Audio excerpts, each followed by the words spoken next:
learn with me what the hell is going on.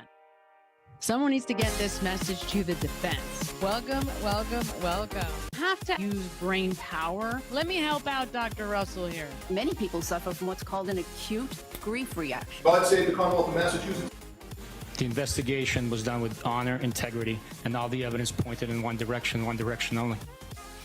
Buchanan was so defensive and unable to throw Proctor under the bus because he loved him. God save the Commonwealth of Massachusetts. Then we add what we know about Michael Proctor. This guy is just the world's biggest. On every level that a person could be, between incompetence and stupidity, Michael Proctor wins the award for a combination of both.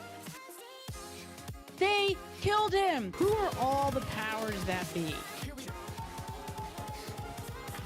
Look at the smile on his face. That's what happened. That's what happened. So she doesn't actually want them to get here quickly, and that's the reason why she doesn't say there's an officer down. Meet the Bar Association of Norfolk County's Person of the Year. I routinely do when I work with attorneys, okay? I prepare this on my own. Oh my God. Same?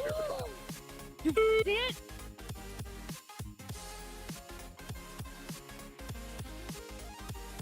It is undeniable. God save the Commonwealth of Massachusetts. Holy you guys. Build some way to feed her ego. So if you have absolutely nothing to do with the death of John O'Keefe, why start crying on the stand? Hank Brennan deserves an award for being the most unlikable human being that the world has ever seen. Consciousness of guilt. I would really like somebody to do the right thing in this case. Sergeant Barrows, is this the condition of the right rear taillight? Absolutely not. At no point do you wake up or go outside and say to somebody, why are you here? What if there was a gunman? Because you don't know. How do I know? There's 40 cops in front of my very small front yard. That's the bedroom window. Here's Sonny. Hey, hi, everybody. Here's my phone. Hello. Sonny barks if you walk by my window and sneeze. God save the Commonwealth of Massachusetts. I wasn't going to record a video today, but then I stumbled upon this. Peter met with Adam Lally for lunch. During this lunch, Adam Lally told Peter that he knows the four-person... Oh, my God. This is not good. Now you're starting to see the blurs easier. You see those two blurs? Are moving around. She absolutely knows it would not be Karen Reed's defense team that she'd have to worry about. It would be the feds who she lied to. Is the defendant not guilty or guilty? A juror explaining why she voted to acquit Karen Reed of that second-degree murder charge for allegedly ramming her SUV into John O'Keefe during a blizzard in 2022. A collision did not occur. I can't assess the motive to this sloppy police investigation. And the toughest moment for her? Hearing the derogatory text messages about Reed sent by lead homicide investigator Michael Proctor just hours after he got the case. Whatever timestamp was on that deleted wall file is the time that she did that search. And she deleted it. Let's make sure and pin it on this girl who I hope kills herself. That's a class act. You are a class act, Michael Proctor. Definitely someone should give you a gun and a badge. 100% sure that Karen did not do this. Number one is I could not be standing here without these amazing supporters who have supported me and my team financially and, more importantly, emotionally for almost 4 years.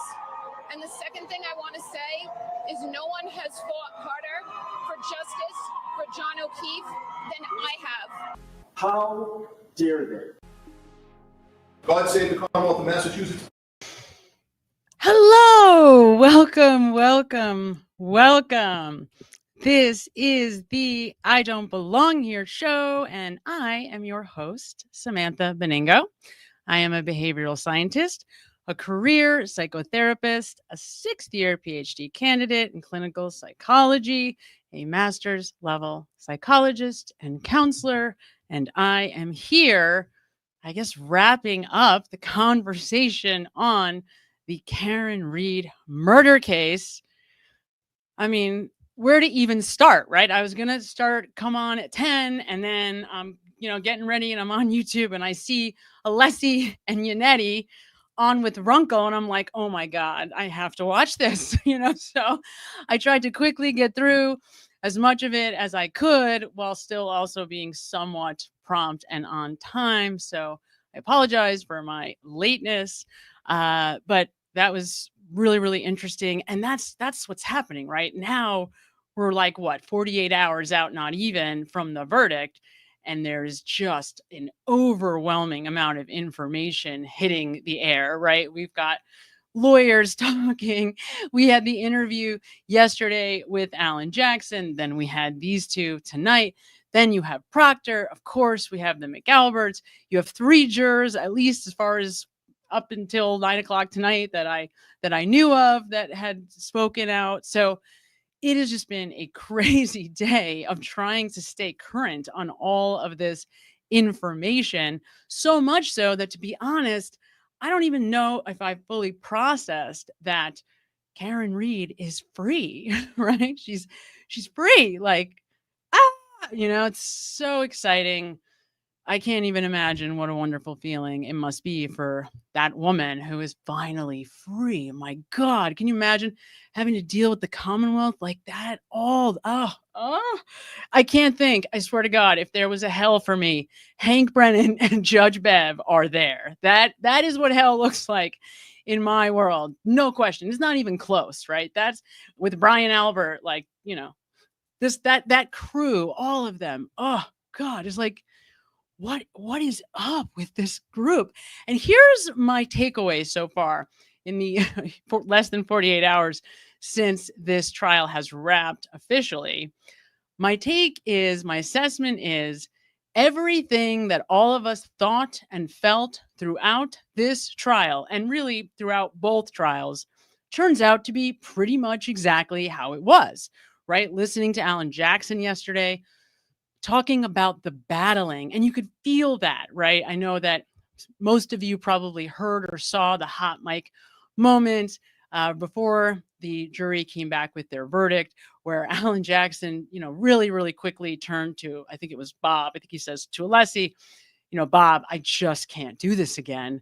And, hearing him say that, it just was like, yeah, I mean, who can do this again? And can you imagine what Alan Jackson must have been feeling in that moment? And could you imagine having to do this again? Like, honestly, I don't think anybody could do this again. Anybody, nobody. I think at that point, it's like, no, this has to be finished. And they did it. I mean, the defense team here did it. Like, they did it, and they did it with Alan Jackson confirming against incredible odds, against the constant pounding and undermining that was occurring on the part of the Commonwealth the whole way through, at every turn, and even going back to all of the pre-trial motions. And, at that point, I guess, they were all newer to the case, and I'm sure a little bit more naive. And as you get more and more jaded getting to know this judge and just how completely biased she was. And, it was funny because, and we're going to hear it. I'll play it for you guys tonight. But one of the things that Alan Jackson says in his interview yesterday, he's talking about, basically the judge, and he brings up the first defense witness. He doesn't say that it was DeSogra, but it was. And I know that because I was watching, like all of us, but during that entire direct examination, he had the judge or Hank Brennan kept objecting, and the judge kept sustaining the objections. And by 11 o'clock, they hadn't even gone for their morning break. Somebody in the chat that I was watching was counting how many, and I know it was like almost up to 40 by 11 a.m. And Jackson brought that up. It was 100% success rate that morning for Hank Brennan.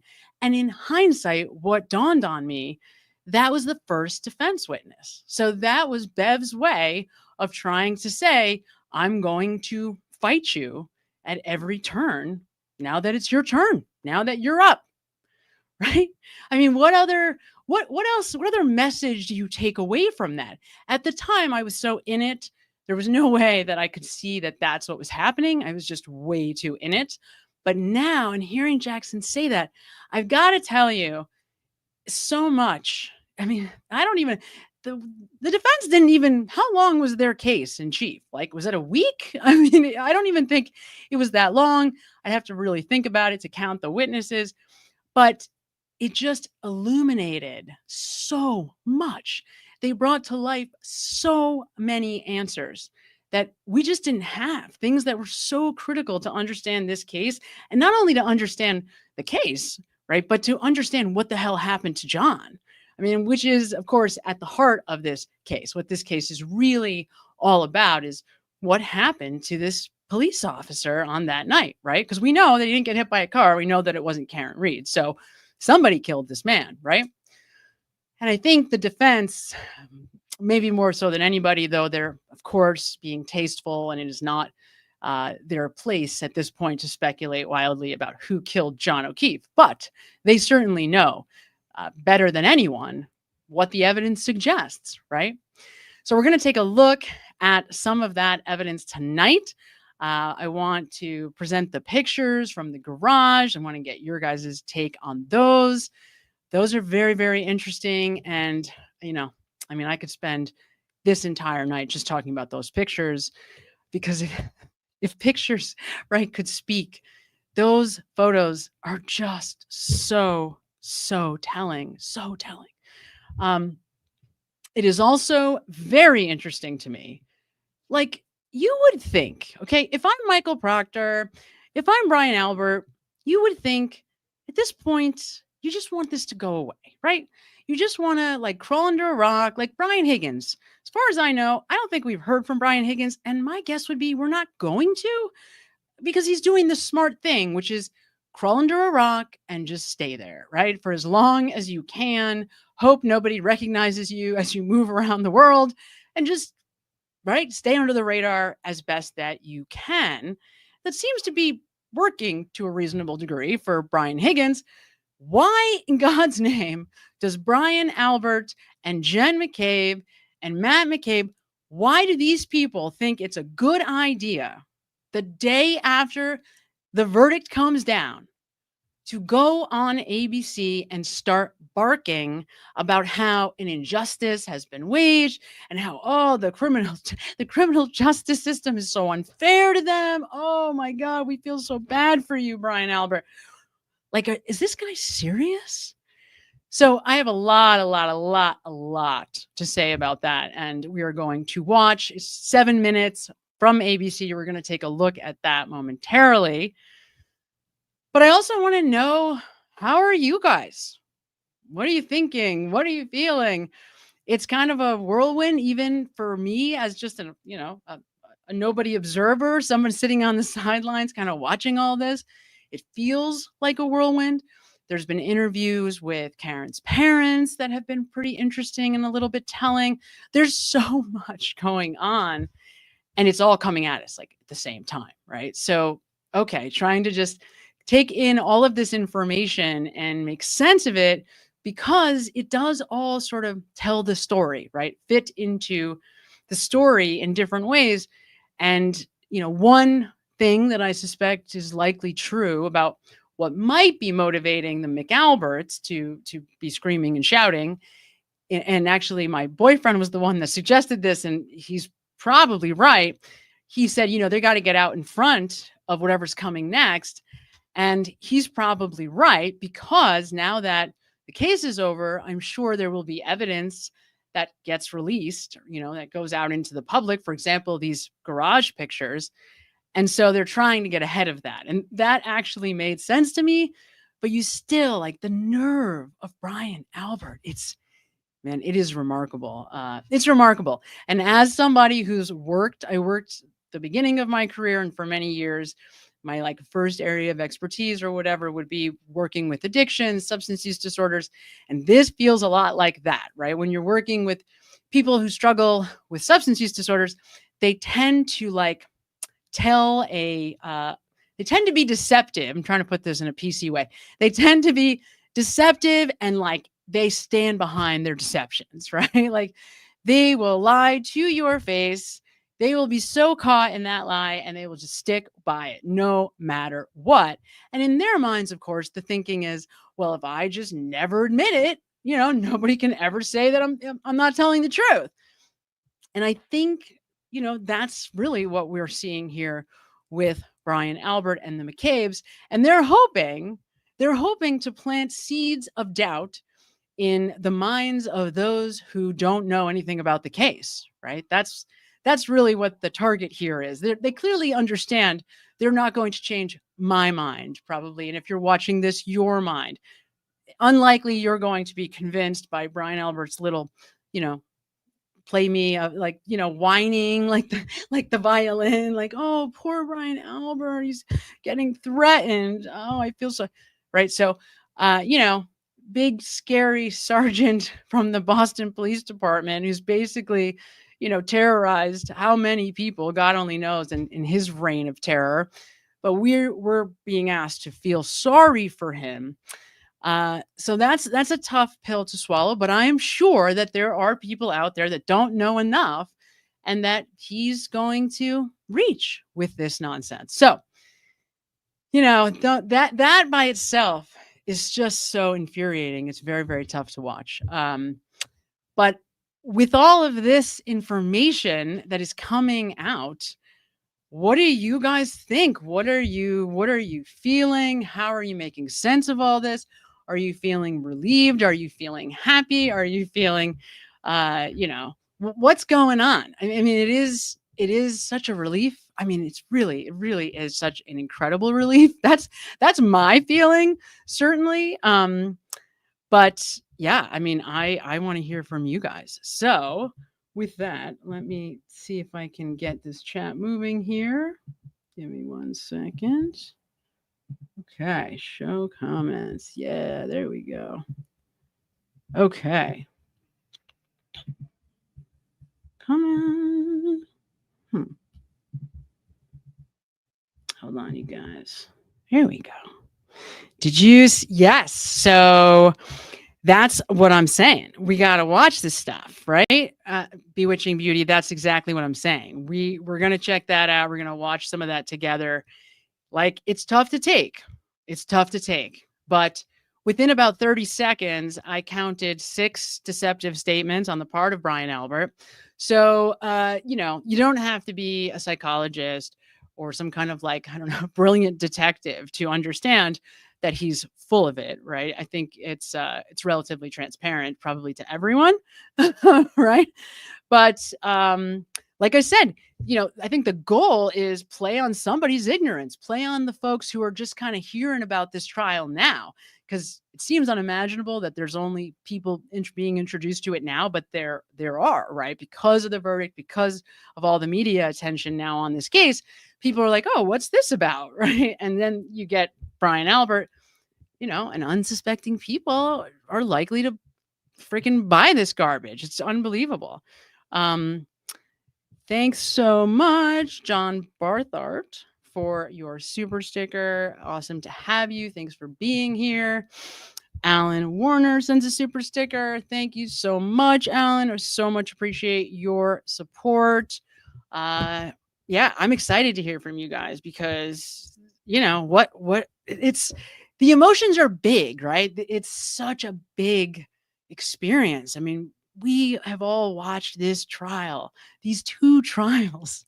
Oh my God, it's been more than just the 2 months or the 6 weeks and the 4 weeks for the first trial, whatever it was, because you're going back through all the testimony. And to be totally honest, it was going back through the old testimony of all the classics like Michael Proctor that while the defense was, while we were all debating whether the defense was going to bring Michael Proctor on the stand, a conversation that Alessi just helped clarify which is really interesting to hear on his interview a few minutes ago.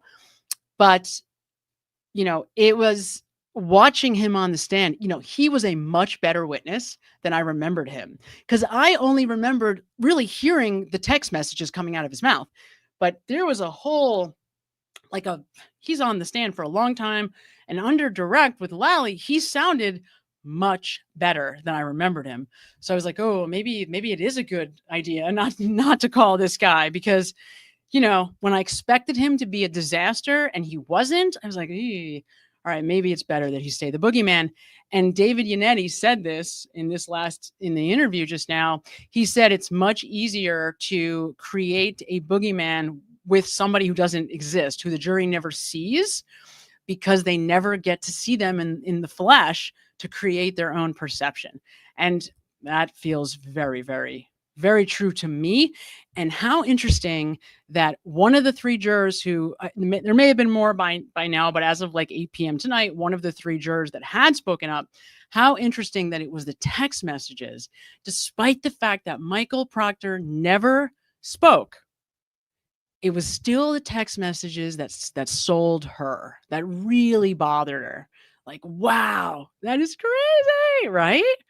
It's even though Michael Proctor wasn't even a presence, a real presence, his words were still so horrible, so god awful, that they sunk the ship anyway. It's and then you have, I'm not even gonna, I'll wait to go on that rant, because yes, Michael Proctor, how is it?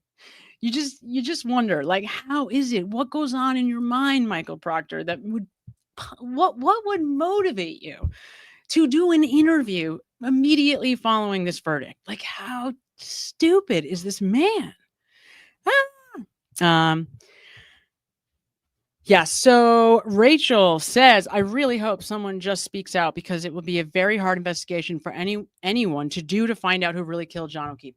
So here's what I've been thinking about, and I would love to hear. I don't think it's Rachel, Raquel, I think it is. Sorry, I think you're Raquel. Sorry, that's a beautiful name.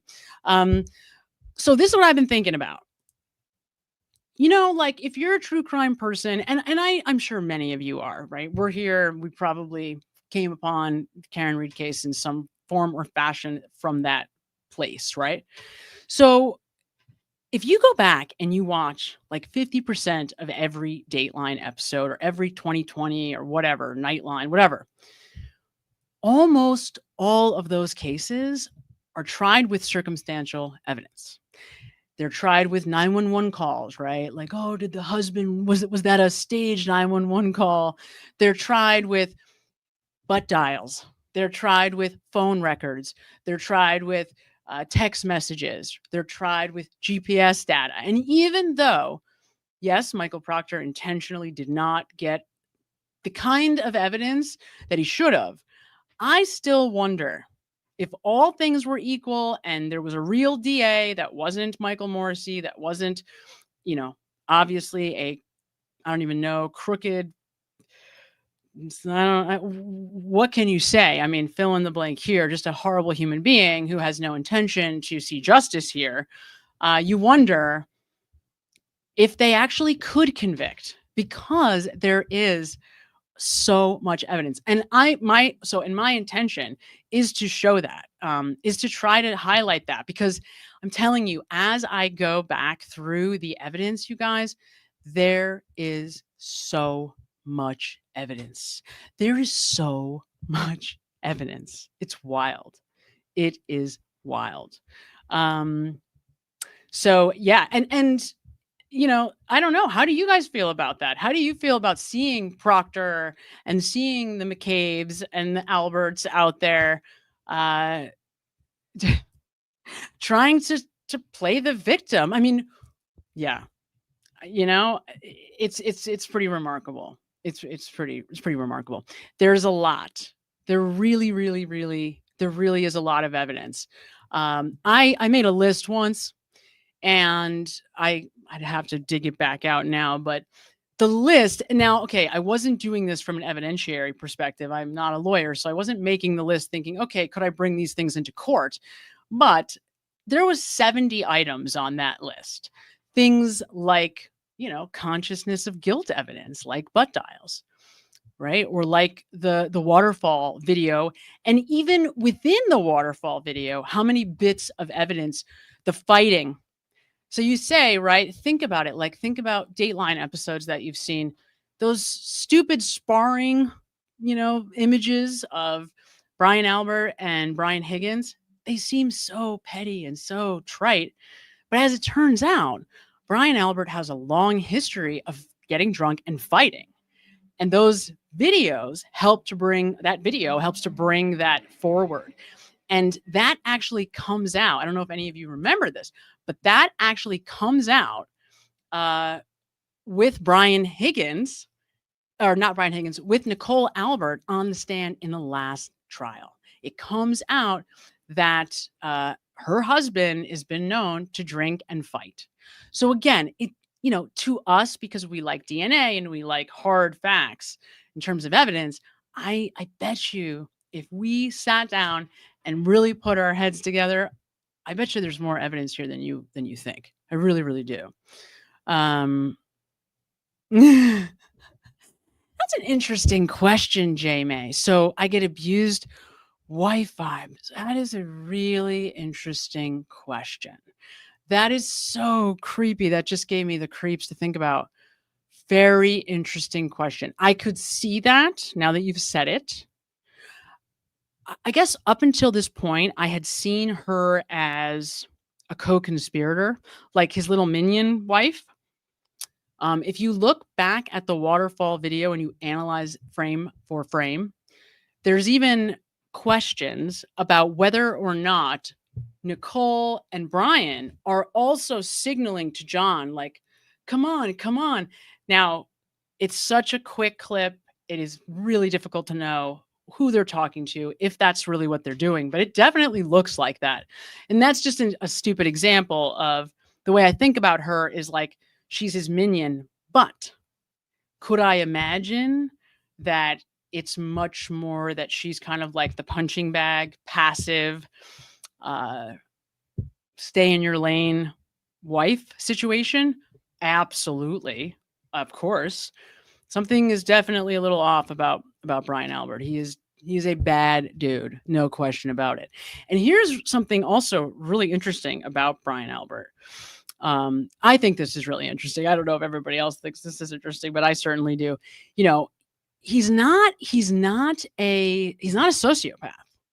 He kind of presents like a sociopath. You might think he's a sociopath, but he's not. And we know that because throughout his testimony, he is incredibly reactive. His central nervous system reacts in a huge way every time he lies or he tells partial truths, which is part of how we're able to discern pretty easily that he's lying, right? So he, for someone who's testified over like hundreds of times and he's so composed and he's so rehearsed, right? He's so polished and rehearsed.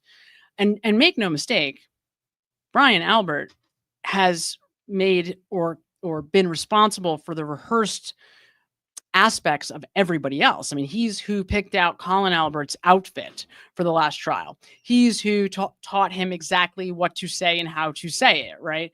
He, of course, has been Jennifer McCabe's daddy, if you will, throughout this case. So, he's a scary guy, but in Brian Albert's mind, he's doing it. I mean, he believes he's doing it to protect his family, which interestingly is something he said tonight. Angie B, it's an interesting question, but I also here's the other factor that makes me stop. I already kind of gave it away.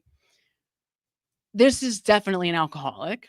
And I hate the word alcoholic. I use that only because it's the way most people understand that. When I say, alcohol use disordered, I mean, it just sounds silly because it's, a formal way to say alcoholic, but he is an alcoholic. And so that also is a factor to me.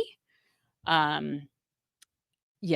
I don't know how else to say it, because alcoholism is not just about drinking. It's about sort of how the brain kind of wires itself around the changes that occur in somebody's physiology from drinking to excess over long periods of time, right? So to me, there's a lot of alcoholism here, and I wouldn't be surprised, as somebody had said just a moment ago, if he's not abusive when he's drunk, right? So a lot of really important questions for sure. And yeah, I mean, he certainly strikes me as the kind of guy, right, that could get, angry and abusive when he's drinking. I mean, I don't even think that's a question.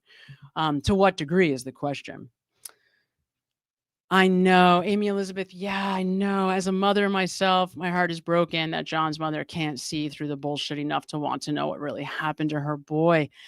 I feel that way too. I know that, Peg is a little rough around the edges, but actually, when she testified, it made her a little bit more like human to me. And I, of course, naturally empathize and sympathize with her. But yeah, I mean, she's so dug in. You really have to think about this. I mean, this is really, imagine how scary this would be. If you allow the thought in your head that Brian Albert in some way is directly involved with your son's death, how many times do you think like Brian Albert has called her, or Jen McCabe has been by the house, where they have tried to, make an effort to show their support to her? You know how scary it would be to start believing? It's almost like with Carrie Roberts, right? Imagine if Carrie Roberts, who we now know from her own words and testimony, that she has been worked by Jen McCabe every single day since January 29th of 2022, that not a day has gone by where they have not spoken, okay? Because of the trauma that they experienced together. Could you imagine like having this awareness, like waking up and realizing that Jennifer McCabe actually is part of the responsible party in this case? I mean, it would shake your sense of safety in such a core way that I think that is also part of what is making it impossible for these guys to open their eyes. It's a terrifying proposition. It's not just about,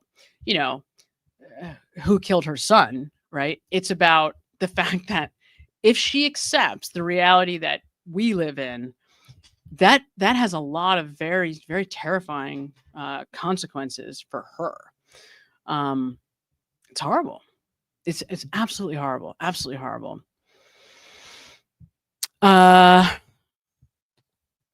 Pria Rose says Peggy was estranged from John because she fought him for kids that she wasn't involved with. I don't know if Peggy was, well, okay, a couple of things I do know. I know that before John passed away, the parents were, John's father was sleeping on the couch at his house. So I know that the parents were definitely split up. And it's a really interesting question. I think we all know that John was very close with his dad. To what degree or how close he actually was with mom, here's my take on that. She's not a warm woman, obviously. I've noticed that I've sat there like Paul O'Keefe. Oh, that's another thing we have to mention. Don't let me forget that. Paul O'Keefe has been sitting behind his mother now for most of this trial, right? He's been sitting right behind her. And he never once, think about all the times where she might have felt emotional because of the exhibits, especially like John's arm or the medical examiner stuff, right? Like when we had some really long days, like Dr. La Posada's testimony, that was a home run and times 1,000. I mean, she gave us so much incredible information. Paul O'Keefe never like reaches out and puts his hand on his mother's shoulder. There's never any warmth between them ever. And I think even at one point on the stand, she makes some kind of like almost a derogatory comment about Paul, like he's a degenerate. So these are not warm people, to begin with. And I think that's all part of this. I mean, that's all part of this. It's cultural.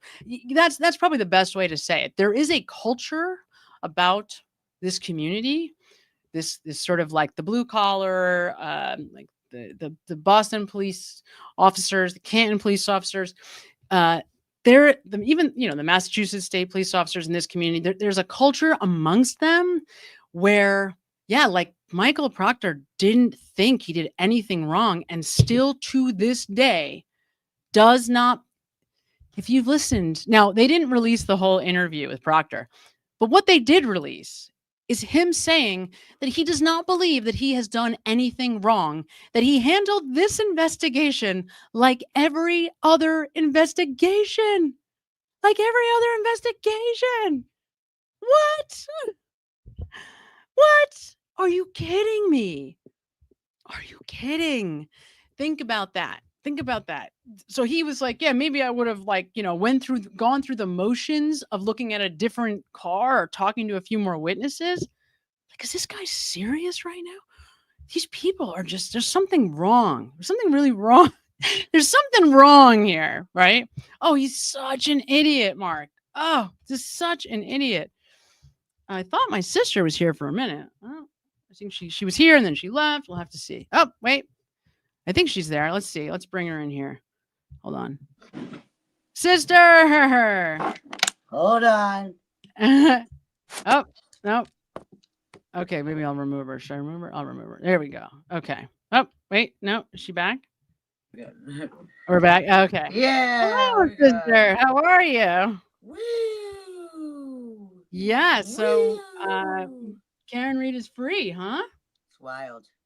Crazy, right? It's so wild. It's so wild. When I woke up on Thursday morning, I was like weird. I woke up and I was like, oh my God, she's free. I was like, I wonder, she must be like feeling just such a amazing feeling of joy. And like, yeah, because I'm like, but it's like, wow, just like the validation, the whole, I mean, there's so much. Now it's like, okay, I have to tell you, I thought it was so amazing that she didn't say very much when she came out, but that could not be more true. And it must be so painful for her to feel and know that she's taking justice for John O'Keefe like on her back, and that it's just crazy that no one's worked harder than her and everybody behind her. So that was step one. Now it's like, let's go get these bad guys. Yeah, I felt that. I never thought about like, then it would just end. It's like, wait a minute, no, it won't. Like, I'm ready to do recon. I'm ready to you know what I mean? I'm ready. Okay, wait, hold on, Sissy. I'm gonna try to turn your volume up here. Usually there's an easy way to do it, and for some reason. Can you hear me? I hear you, but you're not. I guess I'm probably. Is that better at all? No. Wait, it might be on my end. Hold on. Okay. There normally is a way, and it's not in front of me on this one. Very strange. Oh, well, there's a little bit. Let's try that and see if that's any better. Okay, say something, sis. Oh, are we good? I think we're okay. You may have to just try to speak up a little. I can do that. There we go. That's better. Cool.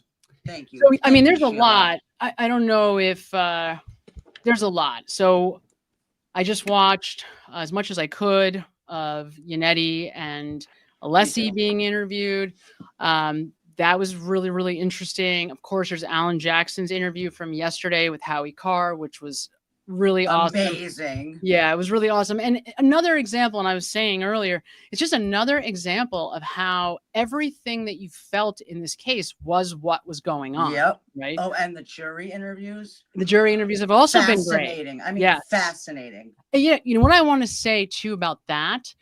It seems to me that the defense's strategy was it was like they were reading the minds of their jurors.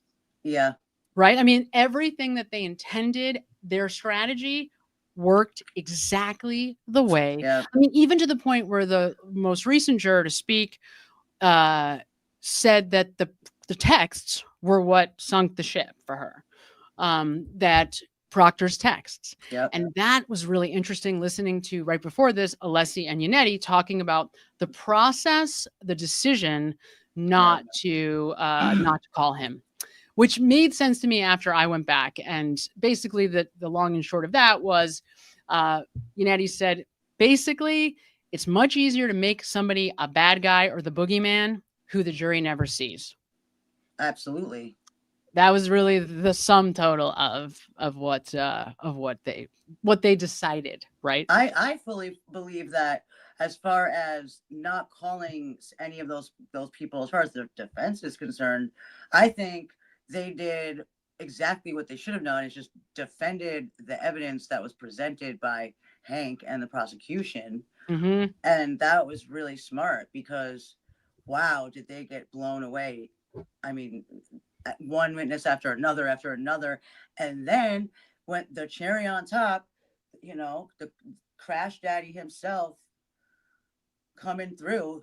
I mean, I think at least 2 of the jurors made a comment that guy did it, like, really was like, put the chair, like, sunk, like, the whole shit was like, it's over. Oh yeah, Rentschler, definitely. I mean, they both, yes, but that's Both the of thing. them. I mean, all of them. The defense is, Leslie was saying, like, their strategy was science, and that was really what it came down to in the end, right?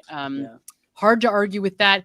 And yeah, I mean, it is interesting, David, that the sense that I got, and I might be wrong about this because it's weird. Like, these interviews are coming out in like little clips, and then they're coming out in longer versions, right? So I keep updating my links, try to get the longer version. But yeah, it seems like they were ultimately concluded they didn't have enough evidence to make the determination about reasonable doubt.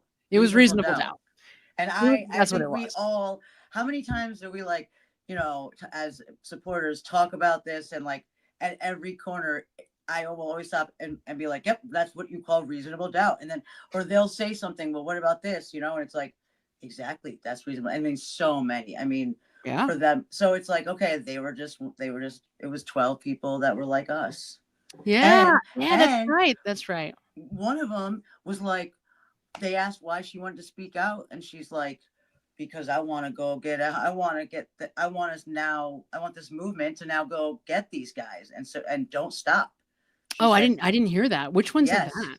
That's really interesting. I don't. She was like the Brazilian lawyer. Yeah, the Brazilian lawyer. Yeah. I do have her Yeah. name somewhere over here. Jimenez. Her last name is Jimenez. Probably Jimenez. Jimenez. I'm Correct. yeah. Sorry. Absolutely. It's Jimenez. Yeah. Jimenez. Yes, it is. No, 100%. She was great. She was great. Like, yeah, she was great.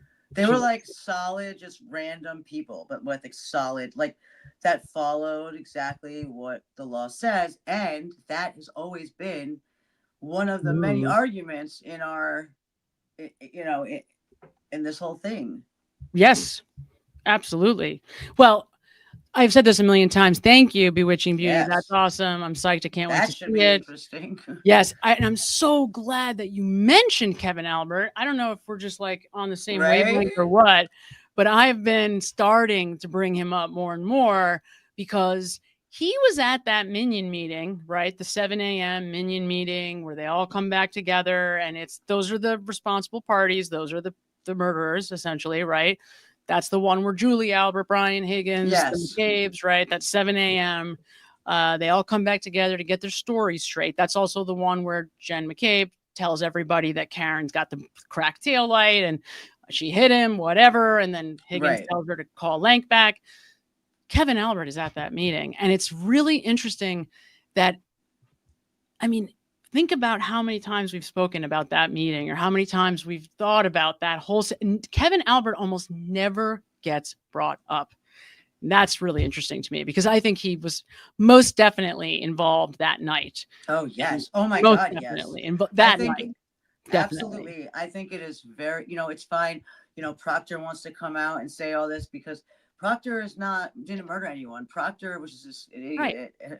Just just one of the, like, just like proof that, like, yes, which is most of them in that area. I mean, I don't want to speak for all of them by any means.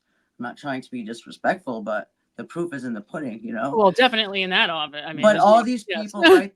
The Mcalbert, you saw the interview, Brian Albert.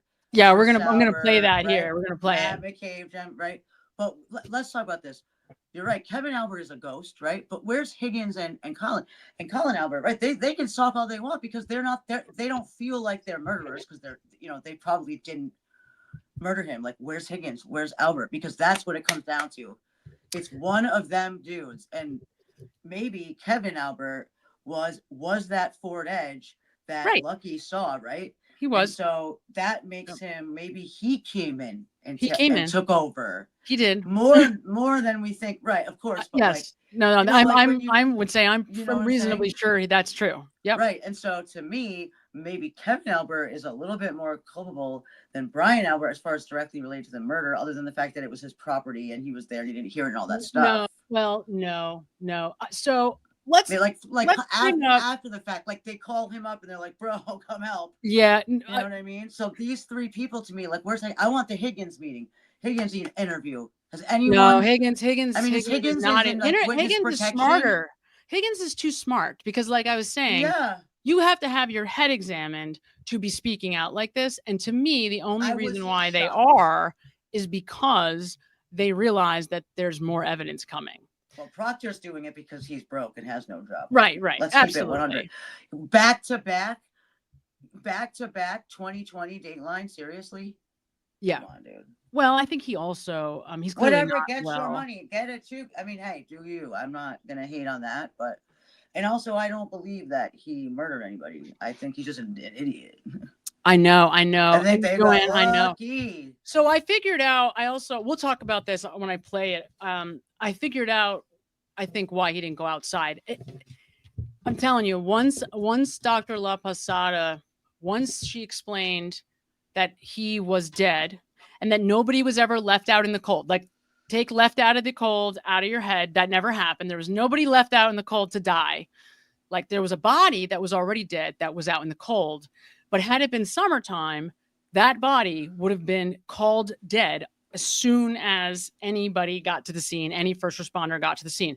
So if you think about it, like Brian Albert, knowing that John was dead, if he had come out of that house, he would have, then what? He would have known John O'Keefe was dead. He knows he's dead. Right. Now, if he's a trained and experienced first responder and he's the murderer, or certainly would be charged as such because of his involvement, he would then be in a situation where he would what? Have to fake that he's not dead, right? In other words, as a trained first responder, he would have been, pushing on a dead man's body, right, to try to resuscitate, knowing that that man is dead. So Brian Albert could not come out of the house to try to help, even to make it look good. Because I've thought a lot about this. Like, it almost makes him look it's almost more incriminating to not come out of the house. But he absolutely could not come out of the house. Yeah. He did the right. He had did the to. right thing as far. I don't want to say the right thing. He For did a the killer. he did the more logical thing. More logical. He had no choice because the man was already dead. And if you're a first responder, you would have known that. Yeah. You would have known that, right? I bet you if we went back and we interviewed all of the first responders, he was dead. They knew he was dead. Nobody wanted to say he was dead, but he was dead. Now, there's a law in Massachusetts, and I think in most states, that says if a person is suspected to have hypothermia, which was the reason why Jen McCabe was Googling it in the middle of the night, if a person is suspected to have hypothermia, you can't call them dead until they warm back to temperature. Warm up. Right. That's right. Because people come back from the dead when they're frozen. But he was very, very dead and had been dead for at like 6 hours at that point. So, that was such important information for us to have. And this story about leaving him out in the cold, that has confused all of us. It took everyone and spun us in a direction that made it seem like the people in the house wouldn't have had a motive to kill John, but they did have a motive. The motive was to cover up the fact that he died immediately. Right? So that's probably the point. the motive. You're right. That makes sense. 100%. That's I think it happened right in that breezeway. There's probably a step up right there or something. So here it is. Well, you're looking at it. So I this thought is that. This is the step in the garage. Wait, can you see it? Oh, hold on. Let me see if I can get the pictures up. Can you see that step? I can't There, see is that better? anything. I don't see You don't anything. see the...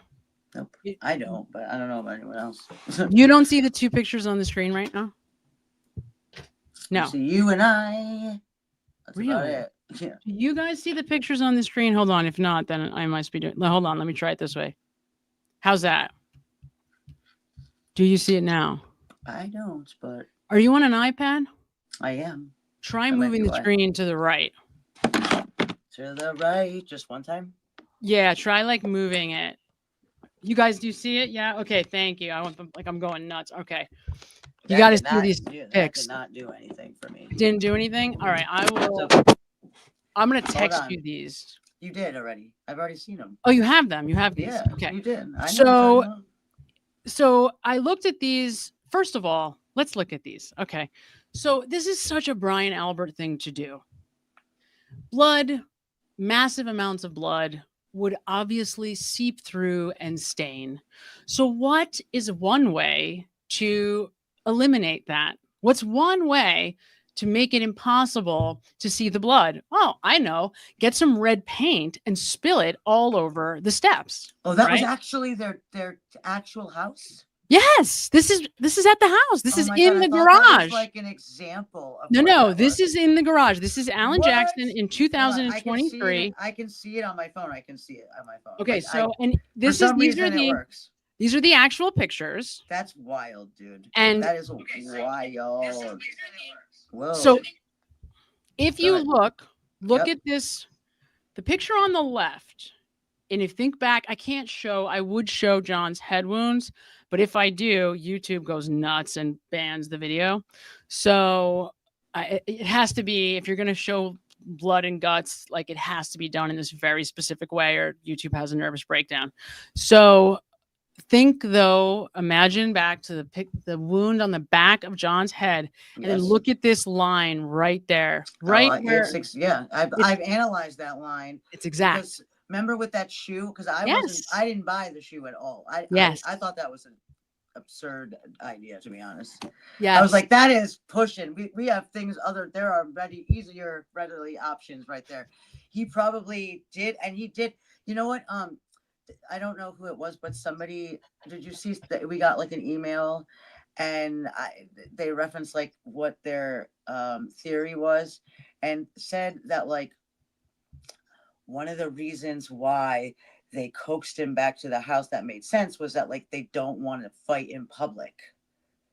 And so they were ready for he wanted, so maybe he opened the door in the breezeway and knocked him out. Was ready, really did knock him out. I thought that aspect of it really made sense to me. Do you know what I'm saying? No, say that again. They were at a bar. They're not gonna. They remember right when they were leaving the waterfall. Yeah. Brian Higgins was getting like hot, like on. Yeah, John. of course. Yeah, everyone's right. yes, of course. So they were like, all right. So he was ready to fight, and a lot of people say one of the reasons. A lot of people say like. To play devil's advocate, or with the people on the other side will say, well, why wouldn't they just fight right there? Like, that's so stupid. You don't like invite someone to go back to your house or whatever. It's like, because they can't like beat people up. They can't beat another police officer up in public. So they go back to the house. So like, in other words, because I had a little bit of a hard time overcoming that kind of jump to really try to figure out what exactly happened. Do you know what I'm saying? And so I'm saying, okay, so,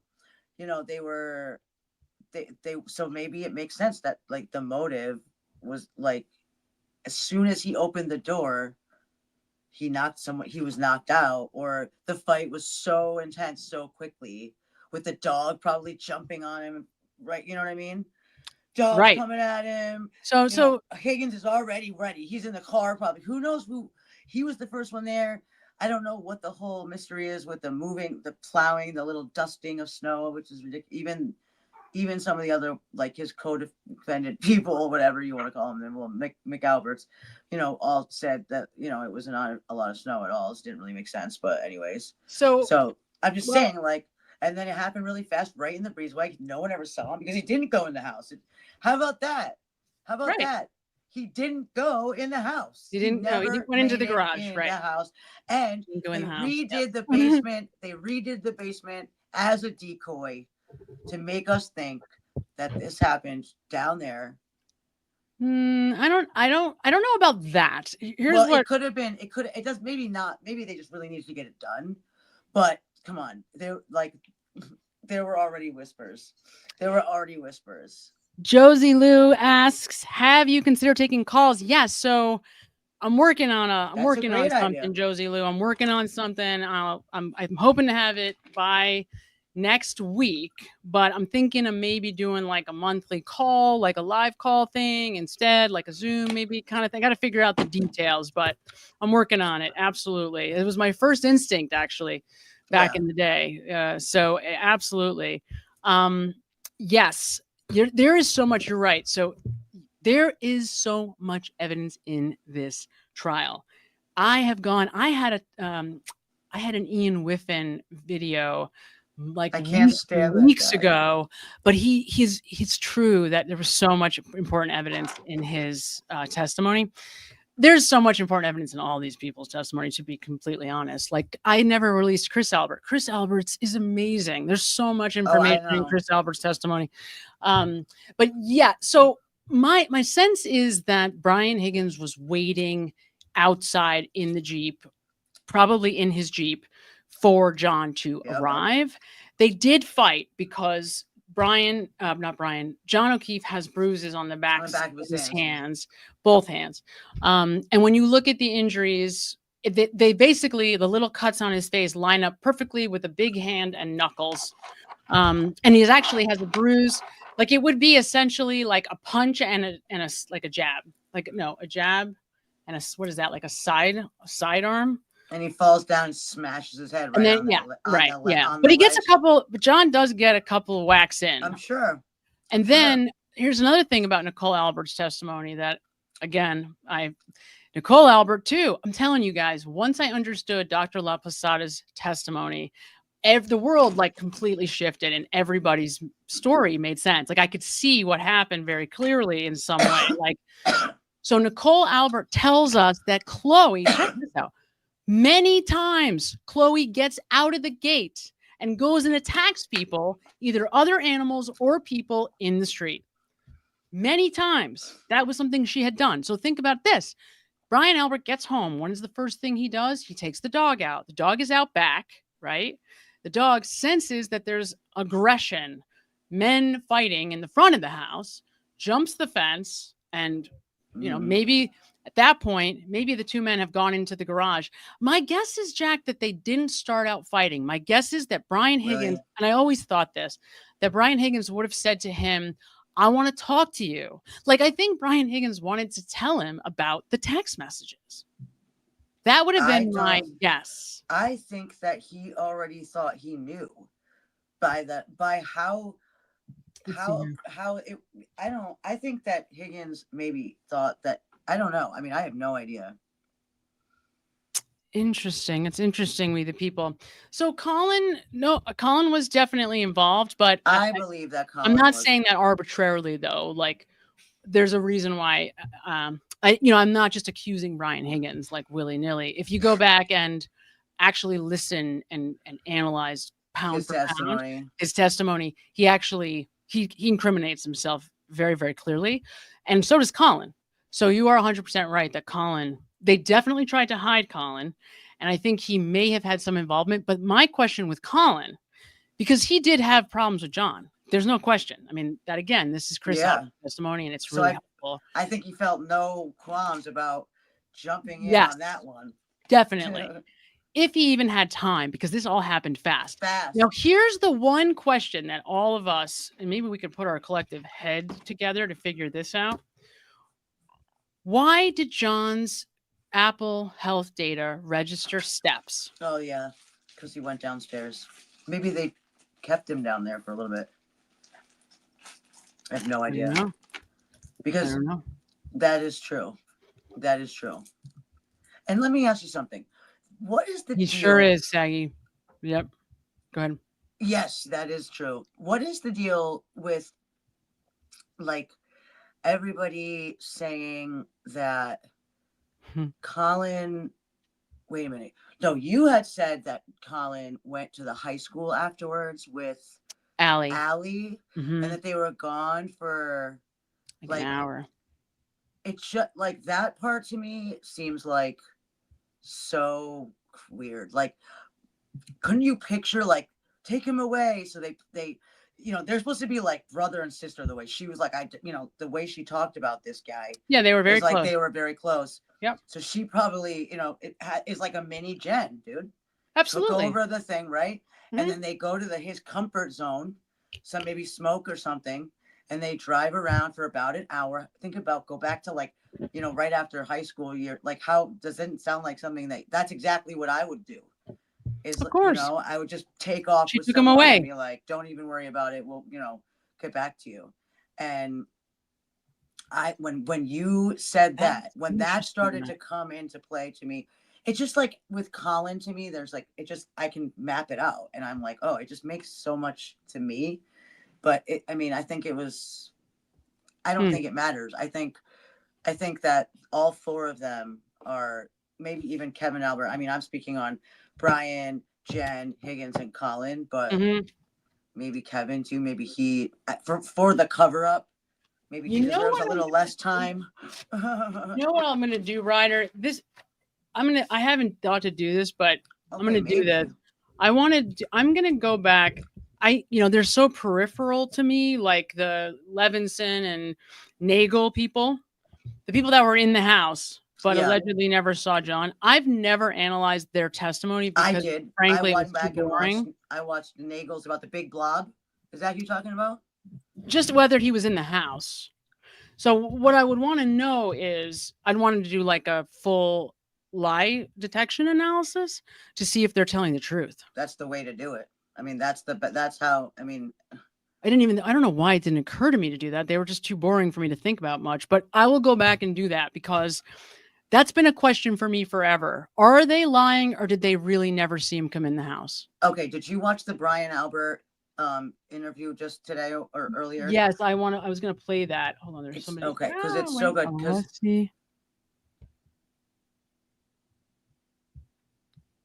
That's interesting. Okay, so Honeybee says, Leslie mentioned tonight they had a theory that we're not allowed to bring in, that the whole thing happened somewhere else and then brought his body back.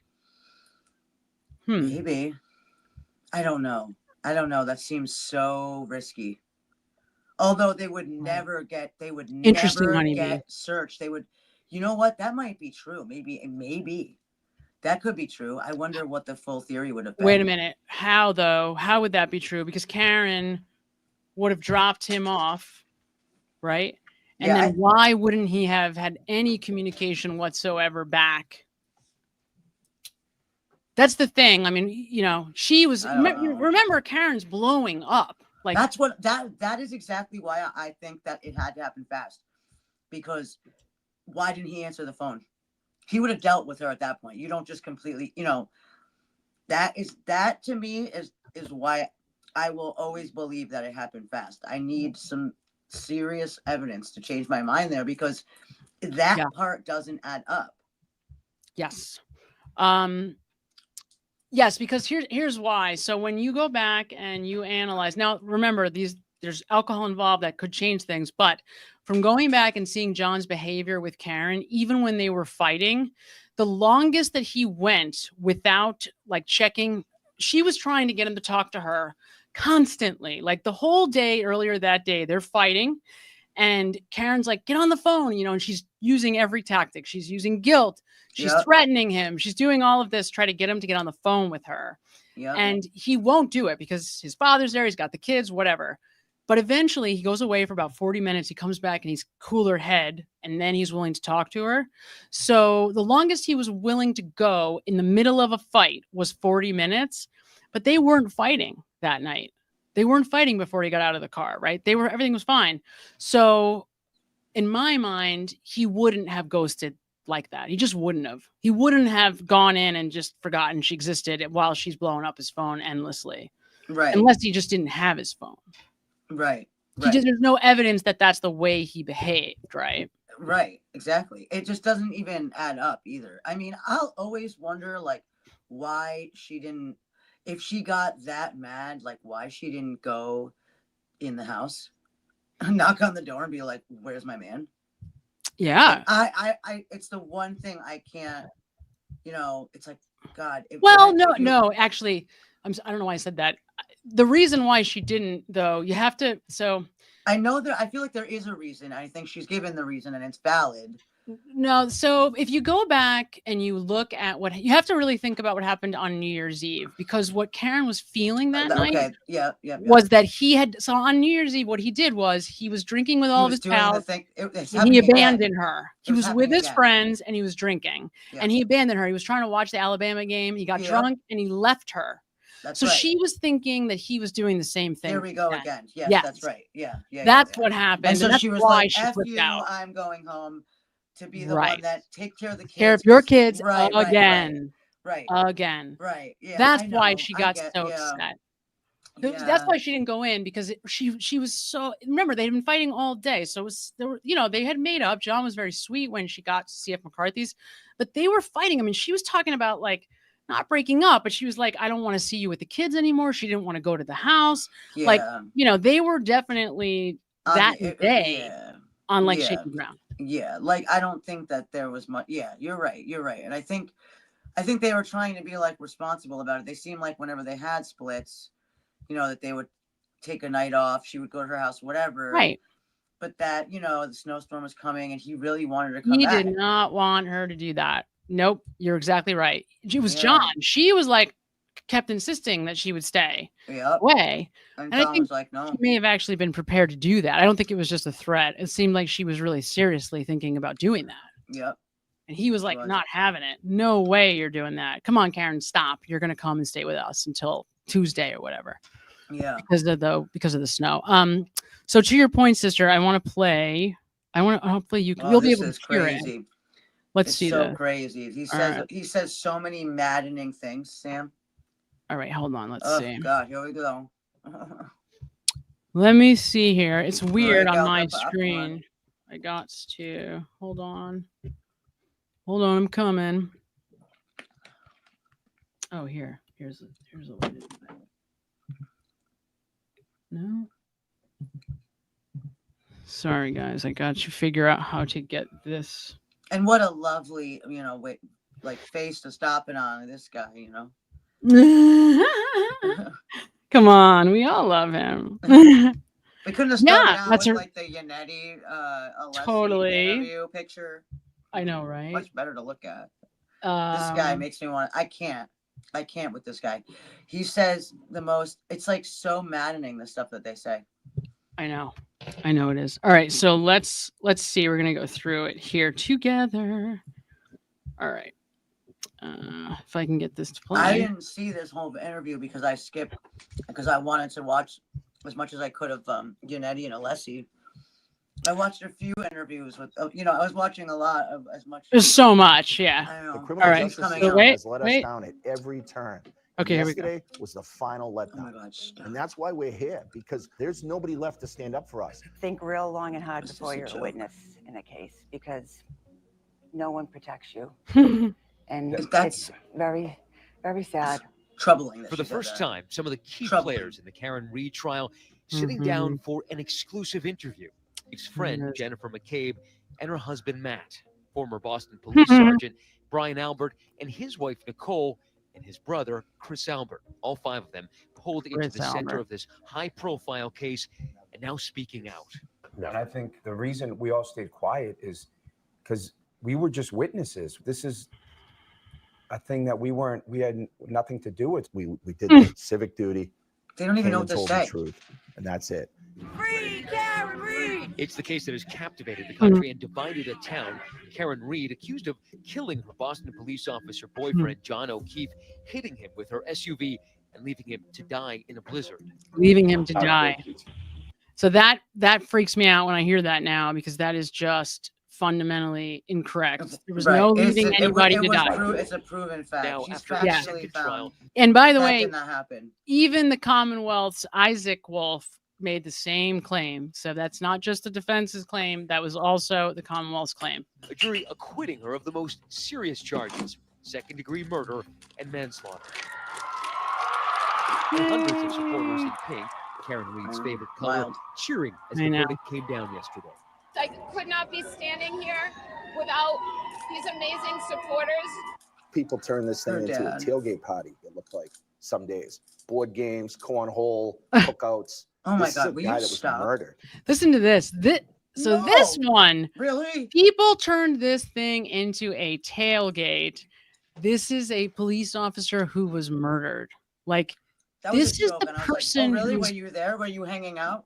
No, 'Cause he I was directly responsible for John's murder. He is So the right. fact that you have to put that, like, as you're listening to this, you really have to put on the hat that this is Brian Albert, who, in my mind, and this may sound, to some people outrageous, but this is not, I'm not saying this willy-nilly. Like, I believe this Right. with the core of my being. Brian Albert is directly involved with John O'Keefe's death. I mean, that's Absolutely. like, to me, that's a fact, a Me known too. fact. The fact that this man is on Yep. television talking about how dare the Karen Reed supporters, have the How- solo cups on our ear. They have no one that help them, or what was that? Is that? Oh guy- yes, is they he have no losing their protection. minds? No protection. So he actually follows up. He asked this guy Matt. I forget his last name. He asks a really Gutman? good question. I don't know. Yeah, I do. But he asked a really good question here. He does actually ask, what do you mean, Brian Albert? You need protection? Why would you need protection? And so he answers it, which is interesting. Yeah. It's atrocious for that family. While the prosecutors blamed Reed, Atrocious for that family. This is the murderer telling us. Your face is atrocious, guy. for O'Keefe's death, It's the just defense said this unbelievable. group of family members framed Reed to cover up what really happened that He says night. two things ever that make me since mad. their lives becoming open season for endless conspiracy theories. What they've done is they've dehumanized us Oh my to the God. sense where we're not real people. We're almost like caricatures. We're Okay. Okay, just- bro. we're I came in and I pawns. bought Have each pizza of you because been- of this from you, so you got business. Wait, let me say this though about this is really funny. So a person who was listening to us on a live, she emailed me a story about going to visit Canton, just like my sister and I did, to go to the pizza shop. And these two girls, and she was saying that like her friend happened to be a particularly beautiful woman, and that Chris, that they pretended like they were there for some other reason, and they just played it up. And he was flirting, he was all over her friend.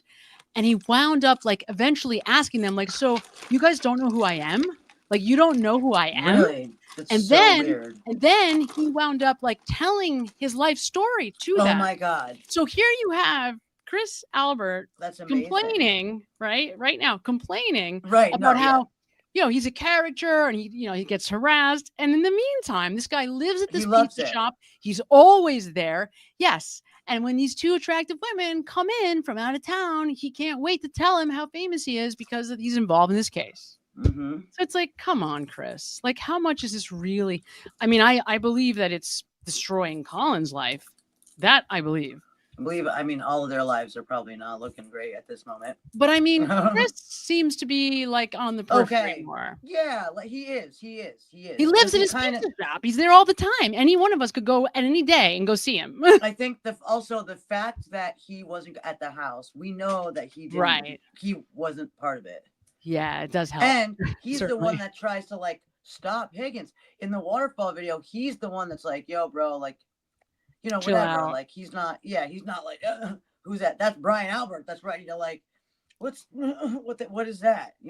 Well, also just from, like I said, and I should release this, like doing the analysis of Chris's testimony, he gets very, very sorrowful and contrite. Now, I'm not saying he's a good guy. I'm not defending him in any way. I'm just being 100% honest that in his testimony, he gets very emotional about the loss of John. He was the one that John was the closest with. They were friendly. They were neighbors. That's who he knew the best. For That's sure. who he knew. Right. It was actually him. It was Chris that texted him to come out with them. Come out.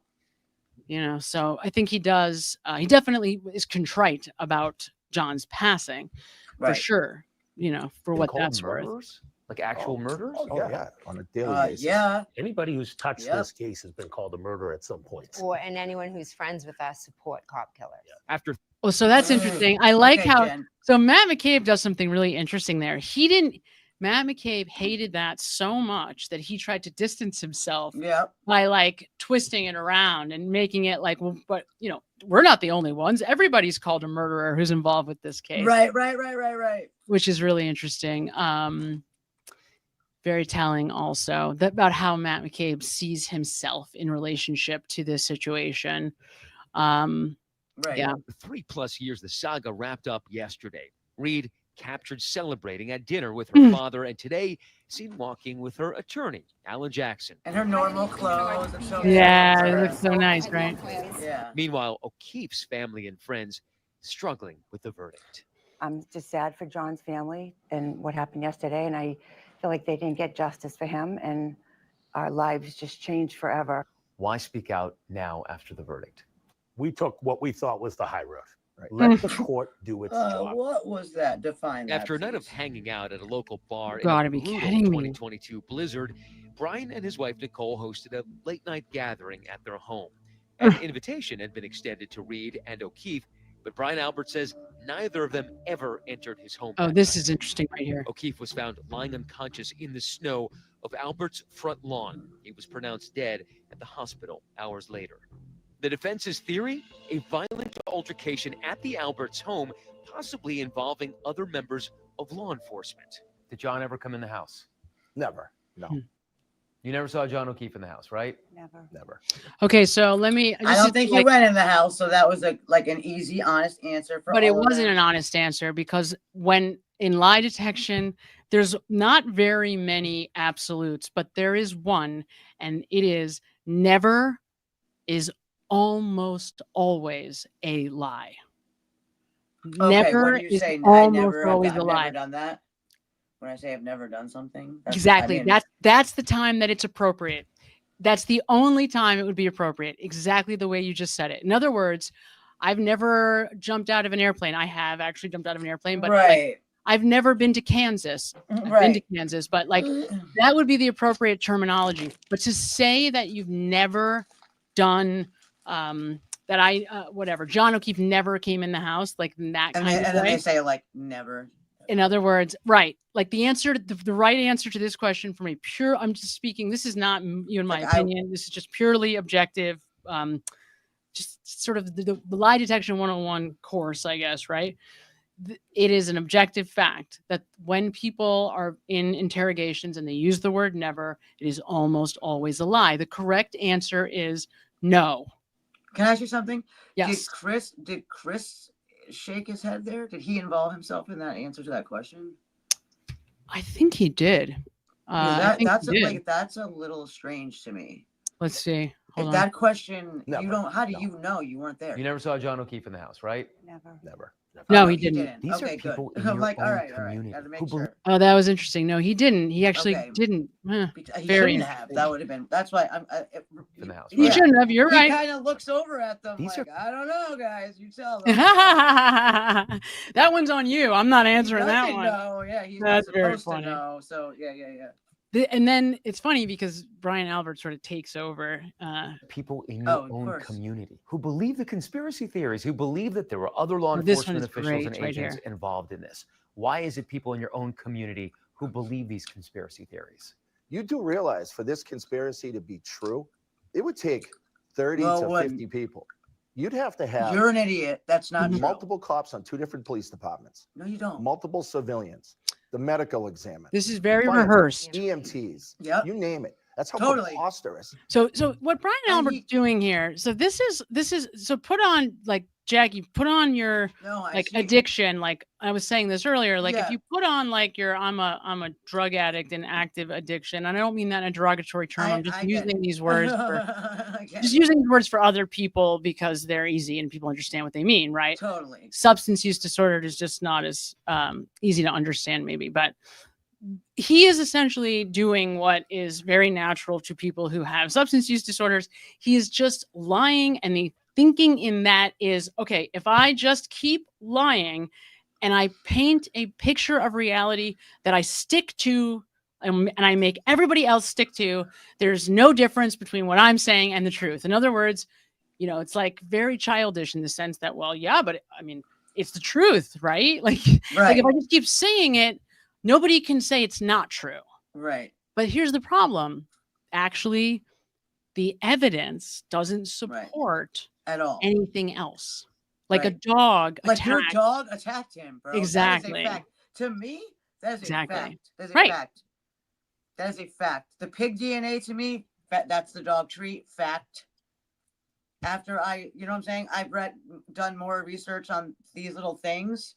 When you really do, I mean, I'm sorry, but if you're not, you know, one of us, you know, in this community, you don't know. There's so much to know about this case that unless you have devoted your days in and out. Yes, I mean, waking true. up from 9 to 5, watching court for 4 months in Yes. a year, in 1 year time span, watching every hearing, researching, going there. You know what I mean? Like, yeah, so of course. it's like, I can't, like, don't. Well, that's what he's talk to me. doing, though. He's trying to appeal to the ignorant audience who can be swayed and probably think this girl was Right. drunk, and she probably did do it, and she got off on reasonable doubt. I mean, that is what he is counting on. The problem with that, though, is that for anybody who has the information, who truly is informed, and by the way, including the jurors who now are interested and want to know what really happened, Yeah. right? So Yep. now they're kind of out there going, wait a minute, we didn't know any of this stuff. We didn't hear any Right. of this stuff, right? Right. So they know also that Karen Reed didn't do this. They know it. I mean, we all know that. Anyone that knows this case, right? So Of course. that means that the tail light was placed there by somebody. And the problem is that if you don't have all the information that all of us do, you can conflate these things. Like it's hard to not somehow think that the cops and Brian Albert were in on a conspiracy, but they may not have been at all. They didn't have to be at all. Like, because of the fact that Michael Proctor was in charge of the investigation and never in a million lifetimes would ever incriminate Brian Albert, would never say Brian Albert killed another cop. Like, none of those cops would ever have thought twice that Brian Albert was responsible for this. So there was no need to be in collusion. Right. Proctor's interviews, I felt like, you know, I felt like that part of it when like he was trying to be like, dude, like, I didn't think there was a reason why I couldn't do this, but because he's got a pea for a brain. That's the problem. That's what's wrong with these people. Is their Absolutely brains are the size of peas. If you could, first of all, this is the worst part. Okay, That's and true. Let me tell you, He's a moron. Sister, my iPad's like gonna die soon, so I gotta go. Okay. I just want to say, if out of everything, this judge and the way that this case, from a law perspective, at the end of the day, no matter whether you think she was innocent, whether you think she was guilty, it was the performance in the courtroom from that judge was mind-blowing, disgraceful. I mean, it was just, I just couldn't write down, and it's so close to. I live in the state of Massachusetts. It takes 2.5 hours to get from one side to the other, unless you're going to the Cape. But here's the thing. The defense won anyway. They won despite that. Like, how good is that? They won despite that. Those are the greatest humans on planet Earth. And I just, I've never had so much admiration in my entire life for a group of 5 people to, like, honestly, like, 100%. I don't, you know what I mean? Like, forget whoever. And it's not a starstruck thing, but it's like the admiration, just like, wow, like to look up to these people, like to take this on their backs. I mean, David Unetti and Karen Reed, just that duo from the start, putting together the strategy, the most strategic people. I couldn't say enough wonderful things about all of them. I am so overly elated that we won and she won. And I'm so happy for her. I'm so happy for I mean, oh my God, when David Unetti cried, who didn't cry with him? That was it was, and to hear the uproar in the courtroom and wanting to be there so badly with all those people, again, but it was so great to have been able to have gone out and seen everyone, the most amazing supporting group of humans ever. I'm so happy. I still think it's like weird, but now we got to get these people, and there has to be evidence, guys. So I am gonna go, my lovely sister. I'm gonna continue to watch this with you. Okay. I love you all, and I'm just so happy that she is free. And let's don't stop. Bring more. Bring more. We need to get these people. They are guilty. They killed John O'Keefe. They sure did. All right, right, guys. Love thanks you. for joining. Bye. Always. Thanks for having me. All right. She sure was coffee cake. God, Bev was horrible. My God. She was that for me, that was definitely one of the most frustrating aspects of this case. Absolutely. Oh my God. If not the most frustrating. And you could really see that it was wearing on the attorneys by the end. Like they were just, they had to battle for everything, every step of the way. I mean, the way that Jackson had to fight with her, it was just, oh my God, it was like heartbreaking, really heartbreaking stuff. Yes, Sharon Reeves, absolutely. Illusory truth effect at its finest. Just delusion. Like the delusion. Yeah, I mean, God, the thing watching this interview, watching, Brian Albert and Nicole Albert and Jennifer McCabe. It's interesting to me now. We didn't see the whole thing yet. They haven't released this whole interview. I'm sure it's considerably longer and in its entirety. But it's noticeable that Jen McCabe is a little quiet. Now, again, maybe we're only seeing a snippet, so maybe she ends up saying more. But it's interesting to me that she's a little quiet. Yeah, she's a little quiet, Ms. Jen McCabe. I'll tell you something. Of all of these witnesses, Jennifer McCabe is the worst liar the world has ever seen. Now that I know about, more about, now that we've all been updated on how John died, the coup contra coup injury from falling back, being basically hit in all likelihood and falling back, and then also having the skull, the bottom of the skull fractured so that the brainstem essentially kind of caved in on itself, which would have stopped all autonomic nervous system functioning almost immediately. Soon as we have that information, like I said, I don't know how else to say it. It's like everything starts to fall into place in a very different way in terms of what actually happened. And when I went back and listened to Jennifer McCabe's testimony and I heard the 911 call, I almost fell over. I couldn't believe that this call had been sitting in front of us this whole time. And I never heard it, never really understood it. But it was so clear. I mean, she's so bad at this that she's transparent. I mean, you have to really go back, and it's hard to do. And I think also it's hard to do because she's so unlikable and it's so tough listening to her. So I think that's also part of why I never really did that, because I can't stand her. But if you can get past that and just watch everything she says, listen carefully, she gives you like a roadmap. She really, really does. Silly this is. And great question. I don't understand how people bought this. Brian Albert says he and Nicole only found out about John's death when Jen McCabe, who is Nicole's sister, barged into their bedroom. She was just upset, and I immediately thought something had happened to one of her children or one of my children, because why else is she in my bedroom? Such a good mom. At 6:30 in the morning right now. And what did she tell you? She said, John's out front. So he got stuck there. Notice, he went off script. That's not the rehearsed statement, but it was the first thing that came to mind. And he stumbles a little there, because that's the rehearsed statement, of course, right? Is not that John's out front, but that, John's dead or, whatever. He says it. Watch. I think John's dead out front. That's it. I think John's dead. That's the rehearsed statement.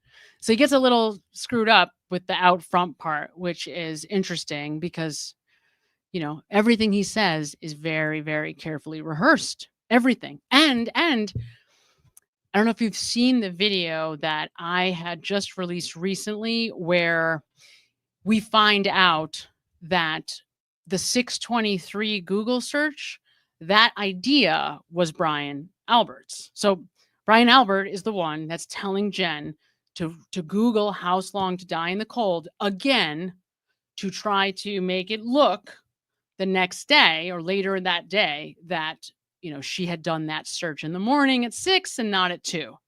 So he had already, that was all Brian Albert's doing. She's on the phone with him at that exact time that she's making that search.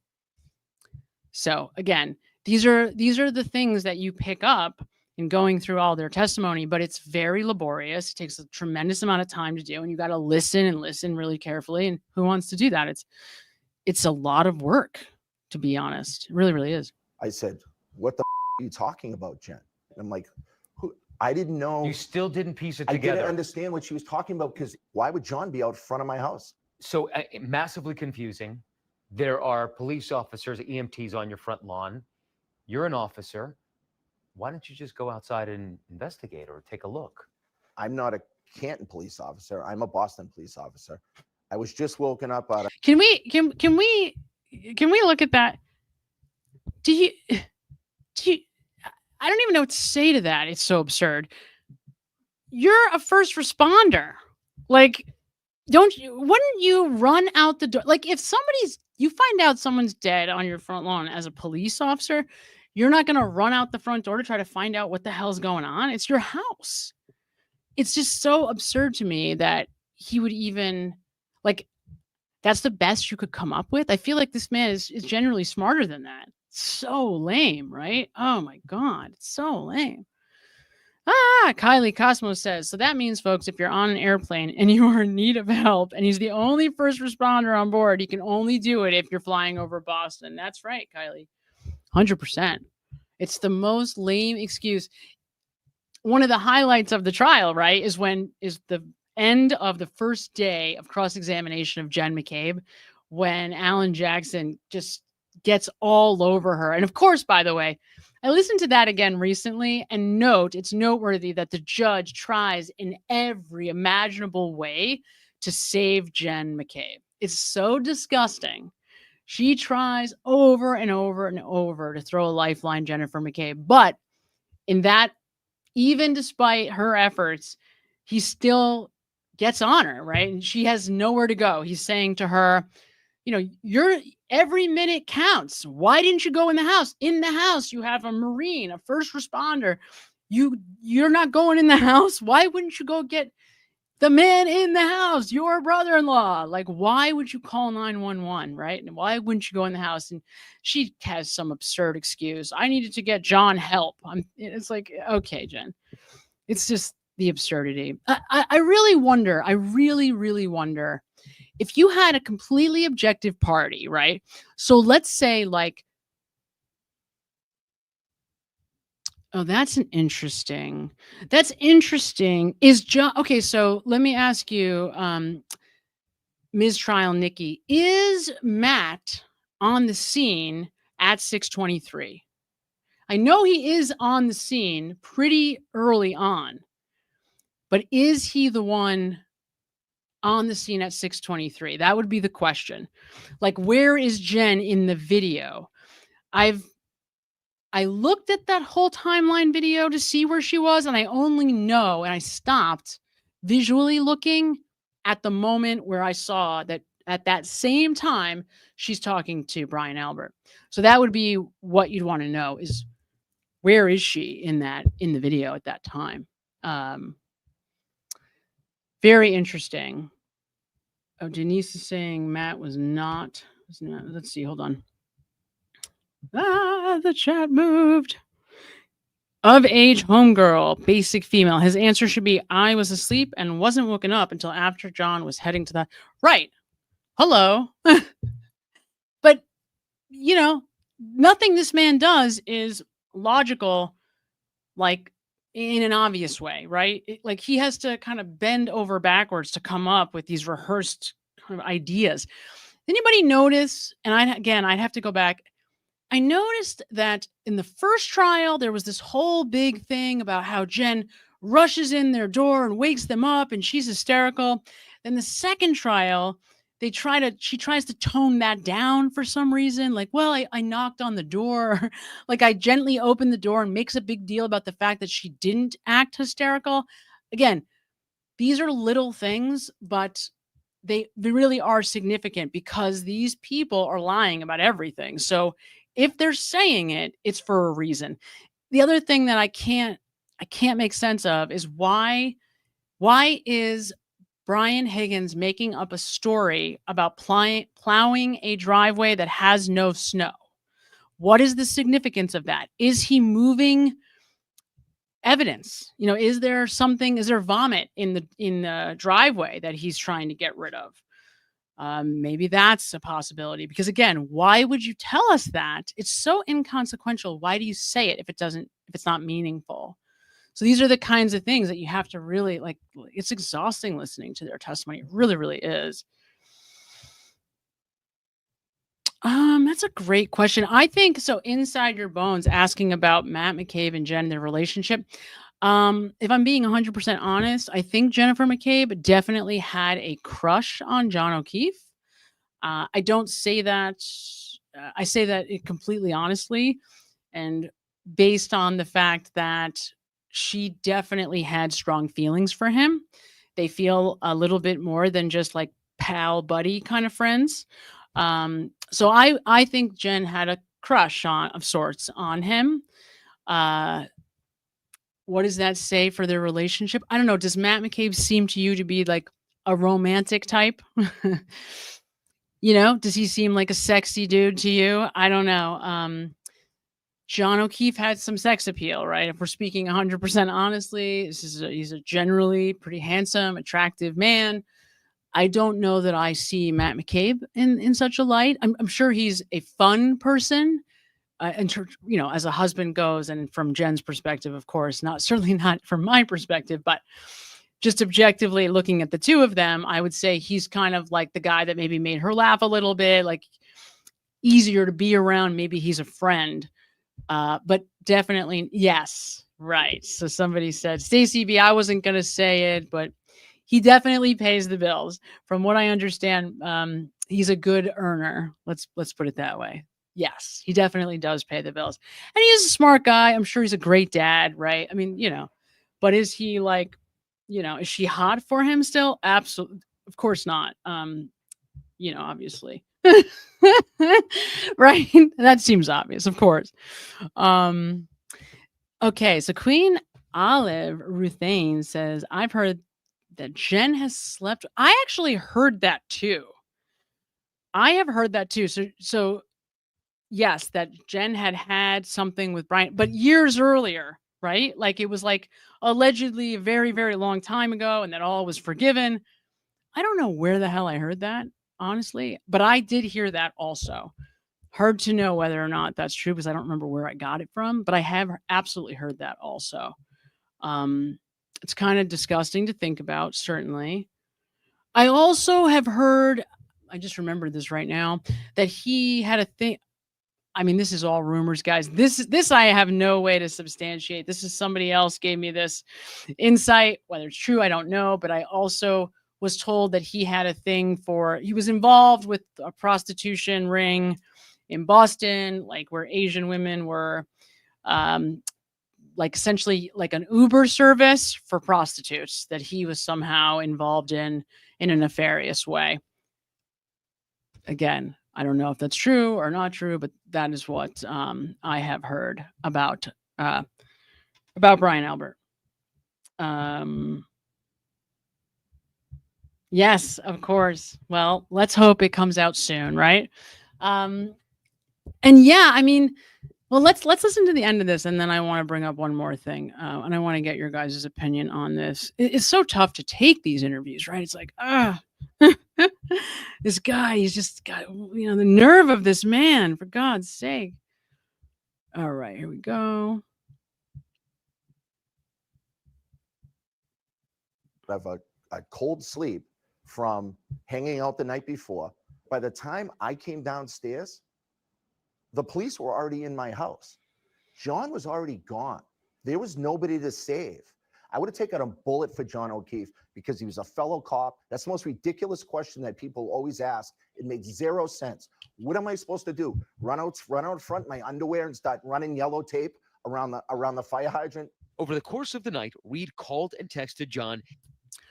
I also noticed, I never noticed this before because he didn't do this in his testimony. but I noticed that he likes to kind of be funny. Both here in this moment and earlier when he was talking about the barbecues with the Karen Reed supporters, those were inappropriate moments to use humor. But in both of those moments, he is using humor. And that's an interesting just thing to note, right? It's like, is this funny? Is any of this funny? Right? Is any of this funny? No, it's not funny. None of this is funny. 52 times. Not funny. She then called Jen asking for help to find John. Karen previously telling me she and John had gotten into an argument that night. Would you say that you were angry with John that night? Yes. Could you have been angry enough and slightly drunk because he had annoyed you that in the fit of rage you just backed up and Never. tried to tap him? Would Not never to try to kill him, but try to tap him with my 6,000-pound full-size SUV. To hit John's body with my car. No. I spoke with a juror tonight who told me she believes a collision did not occur. Overall, a lot of the evidence had caused reasonable doubt, and that was enough for us not to convict. A little after 6 a.m., Karen found John's body in the snow. Jen called 911.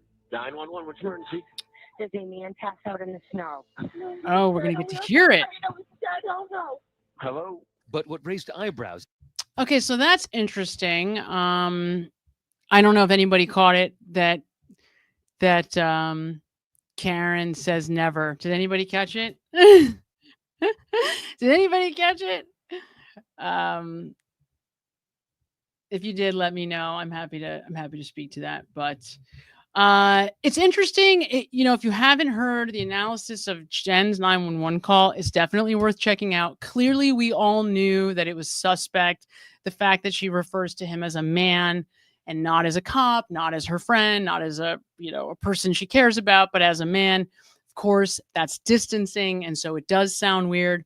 But the next statement that she makes is also really interesting. She immediately starts telling the cop that she just pulled up and found him. Like, I just pulled up and found him.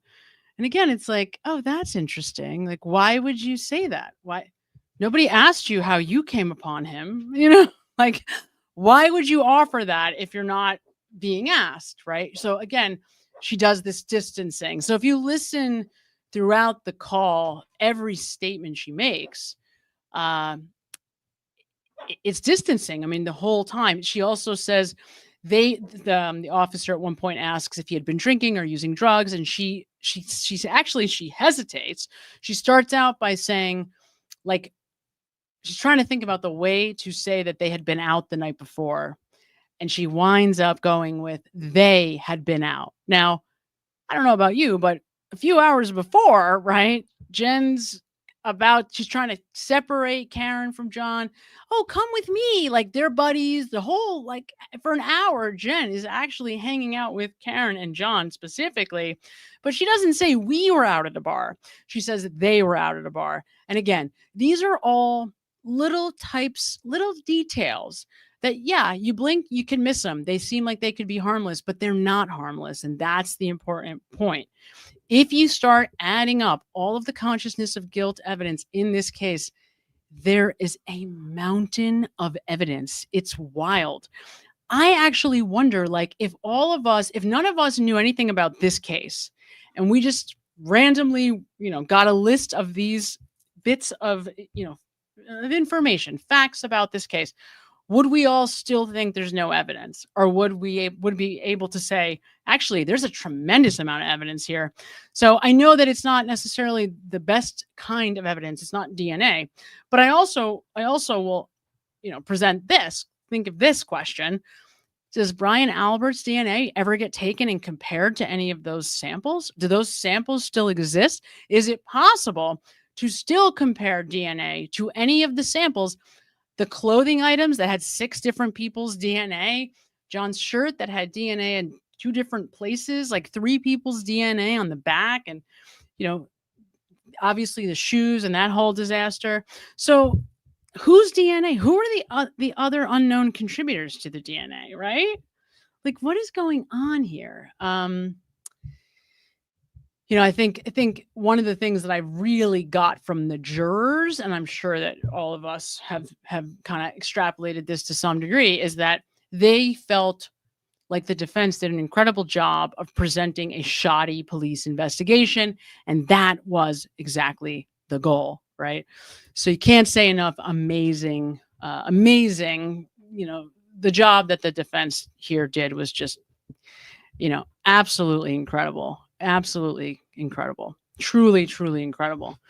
Okay, let's see. Is this thing over? Let's check it out. Let's finish this out. What happens here? I didn't see this part. Rant's trial was a defense theory about a Google search Jen had made about how long it takes to die. Oh, in the interesting. cold.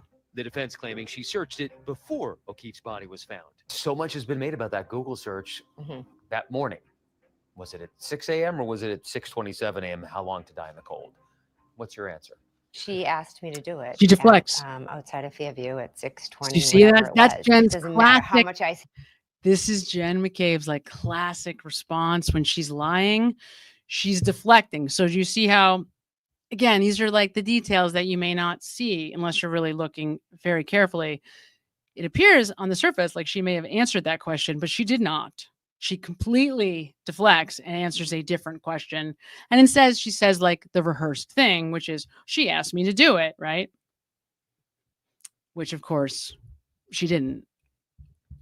So, but it's so typical. Say about it, people will not believe it. The group also hoping to clear up rumors this- regarding the Albert's dog, Oh my Chloe, who had been rehomed after the incident. The defense claimed the dog was involved in O'Keefe's death. Those wounds were inflicted as the result of a dog attack. Those marks are from teeth. They've known for 2 years where Chloe is. The state shared it with them. So if they wanted to take DNA evidence from Chloe the dog and match it to possible DNA evidence on John O'Keefe, they could. I'm sorry. Does anybody, when I heard this, I realized how easy it is for anyone to now say anything. We're no longer in court, so there's no legal ramifications for saying things that aren't true. Is there DNA evidence in the dog bite wounds that I'm not aware of that you could then match the DNA of the dog? Like, what do you mean? There was no DNA. There was pig DNA. How is that going to explain that to me? I don't understand this. The reason why they are bringing this up to me just feels like more smoke and mirrors. And unless I miss something very significant, what are they talking about? Right? Like, this is why it's very obvious that this entire interview, this whole conversation is not for people who knew anything about this case, because if you knew about this case, you know that everything that they're saying is just nonsense, right? So clearly we all would know if there was DNA to match from those dog marks, right? I mean, clearly. So, it's just another way for them to try to deflect, to gaslight. So I love it, though. If I'm being 100% honest, the more of this content that these jackasses put out there, the more there is to analyze and essentially prove that they're involved in this with. I mean, that's the crazy thing. Brian Albert, just keep talking, and all you're going to do is just dig a bigger hole for yourself. And yeah, it certainly won't be Michael Morrissey that puts you in jail, but that doesn't mean that, you can't go eventually, right? Some people, how many years? 30 years? We've all seen people 30 years or more when someone gets convicted of a murder. So, that's a long time to be looking over your shoulder, Brian Albert. Just keep digging. He's a scary guy.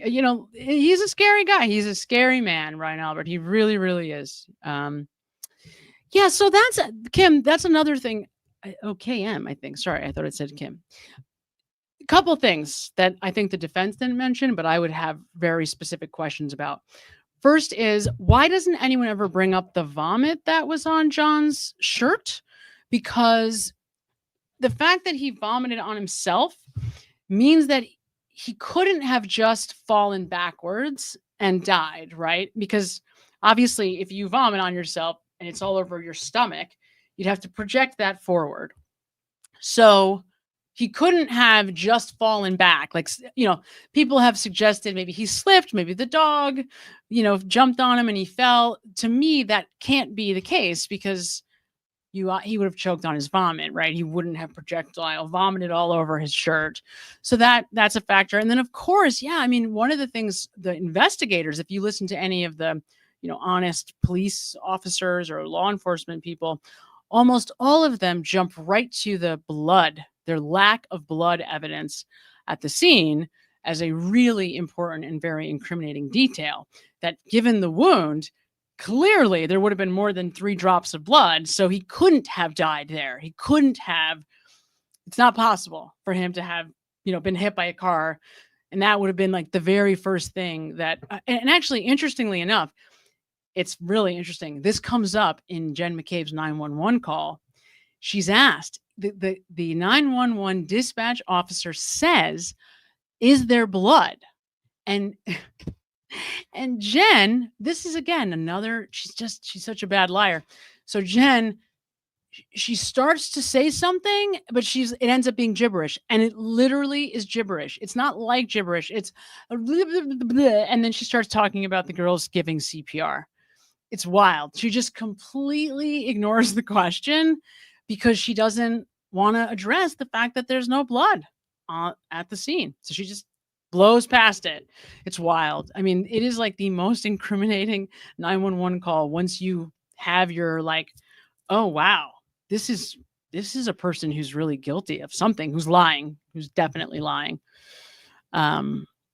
Yes, she definitely does, Plant Lady. Oh, there's a number of times during her testimony where she uses gibberish or mumbles. 100%. This isn't even mumbling. This is gibberish. It's it's straight, intentional and word salad. Bizarre.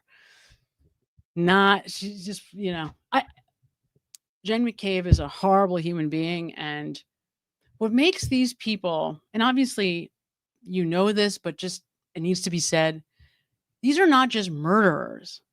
These are people who then went the next step to try to ensure that Karen Read, that a innocent person, a person that they know to be innocent, go to jail. It's not bad enough to have, on your conscience the fact that you killed a police officer. Now you have to also live with the fact that you are making an effort to put this woman in jail. They're very lucky that she didn't go to jail, because then they would have had to live with that. And unless you are truly a sociopath, that does affect you. If you are human and not sociopathic, where your brain literally does not have the wiring or capacity to experience those types of deep, empathic emotions, you're going to feel like a terrible human being for making those decisions. And you are not going to ride off into the sunset easily. These guys have to be in some ways suffering somewhere, somehow, as a result of the thing about Jennifer McCabe's life. Okay. She has made the calculation to keep Carrie Roberts as one of her best friends. So think about what that means. That means that every single day, Jen McCabe is faced with the fact that she has deliberately manipulated this, quote, best friend who she went through this trauma with, right, to be close to her so that she doesn't believe that they are guilty of anything. That's crazy. I also heard somebody was saying that her children are, suffering. They have therapists, that they are mentally ill in different ways. I don't know if any of that is true. I've heard that. To me, doesn't that seem like it would be obvious? Colin is very paranoid. Clearly, he's not well, right? You can't murder a police officer and try to frame a woman and just like ride off into the sunset and live happily ever after. It's just not possible. It drives me nuts. I could scream and yell about this forever. I really could. Oh, I missed whatever somebody was saying. Oh no, yes, hope they all feel the pressure. Yeah. Let's hope, right? Let's hope. John asked about Kevin Albert. That's true, Darlene. Yes, that's right. Right. Yeah, it's interesting because he kept asking Chris, right? He was asking Chris, is Kevin going to be there? Is your brother Kevin going to be there? Right? He asks, like, is your brother going to be there? And he's like, which one? And he says, is your brother Kevin going to be there? It's an interesting question, right? What was the relationship between John and Kevin? Very interesting. And it's very interesting that they've managed to leave Kevin pretty much completely out of the fire. Right. I mean, and that's despite the whole incident with the drinking on the Cape with the gun. The guy wakes up and he loses his gun. Can you imagine? You're a cop, you lose your gun. These fucking people, like, it's just Yes, Simone, 100%, right? We just can't let it go. I mean, to me, of course, Karen Reed being free was priority number one, obviously. But all of this, I mean, it is all about seeing justice for John O'Keefe, and nothing makes me more angry than when somebody, in the O'Keefe family or one of the Mcalberts tries to make the insinuation that Karen Reed supporters don't care about John O'Keefe, that he's been forgotten. He's no longer at the center of this. And to me, that is just the most absurd and ridiculous.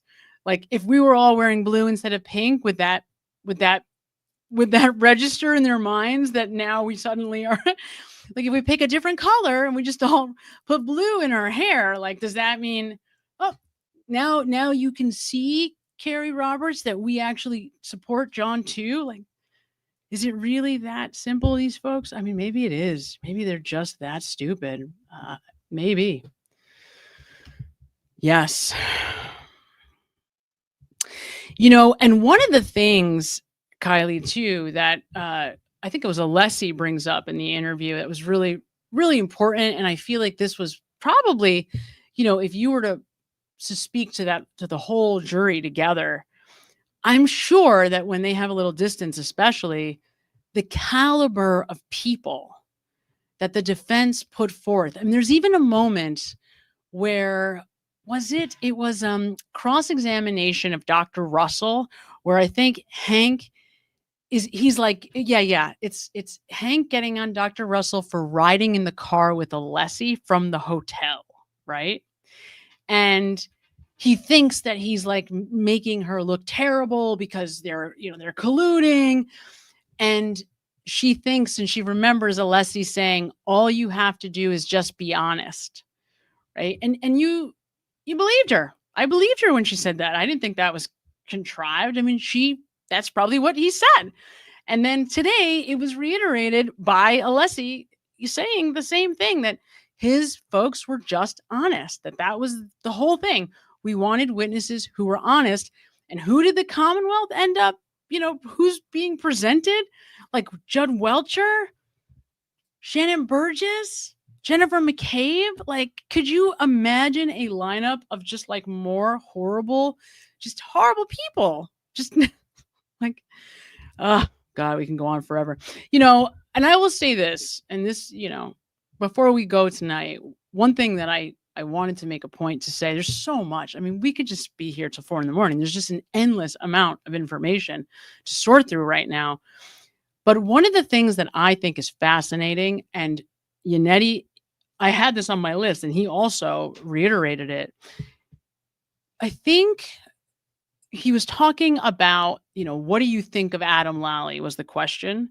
And he was saying, in my years in the courtroom, usually whoever the attorney is on the other side, you fight in the courtroom, but out of the courtroom, you become friendly. Maybe you develop a little relationship. You get to know each other.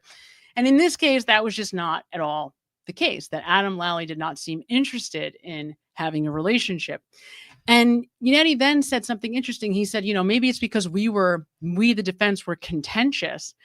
But I kept thinking, wait a minute, like, no. It's not that Yannetti, you're actually a very nice guy. I mean, to me, Adam Lally is so shady. He's like a little like evil minion for Michael Morrissey. Of course, he's not going to want to befriend you. First of all, it's hard to imagine Lally befriending anyone. Number one. Number two, like they want nothing to do with you. Like there's something about Lally that is so crazily shady to me, and he gets a pass from everyone. Like everyone seems to just think he's unassuming and therefore he gets a pass. But to me, that guy is so shady. He's so shady. He's like, my God, like I think of like the crime movies where there's always like the dumb guy that will do whatever you say. Like you have like your soldier, but he's like the particular type of soldier who doesn't ask questions. He just does whatever you ask him to do. He's like that. Like Adam Lally just going to do whatever Michael Morrissey wanted him to do.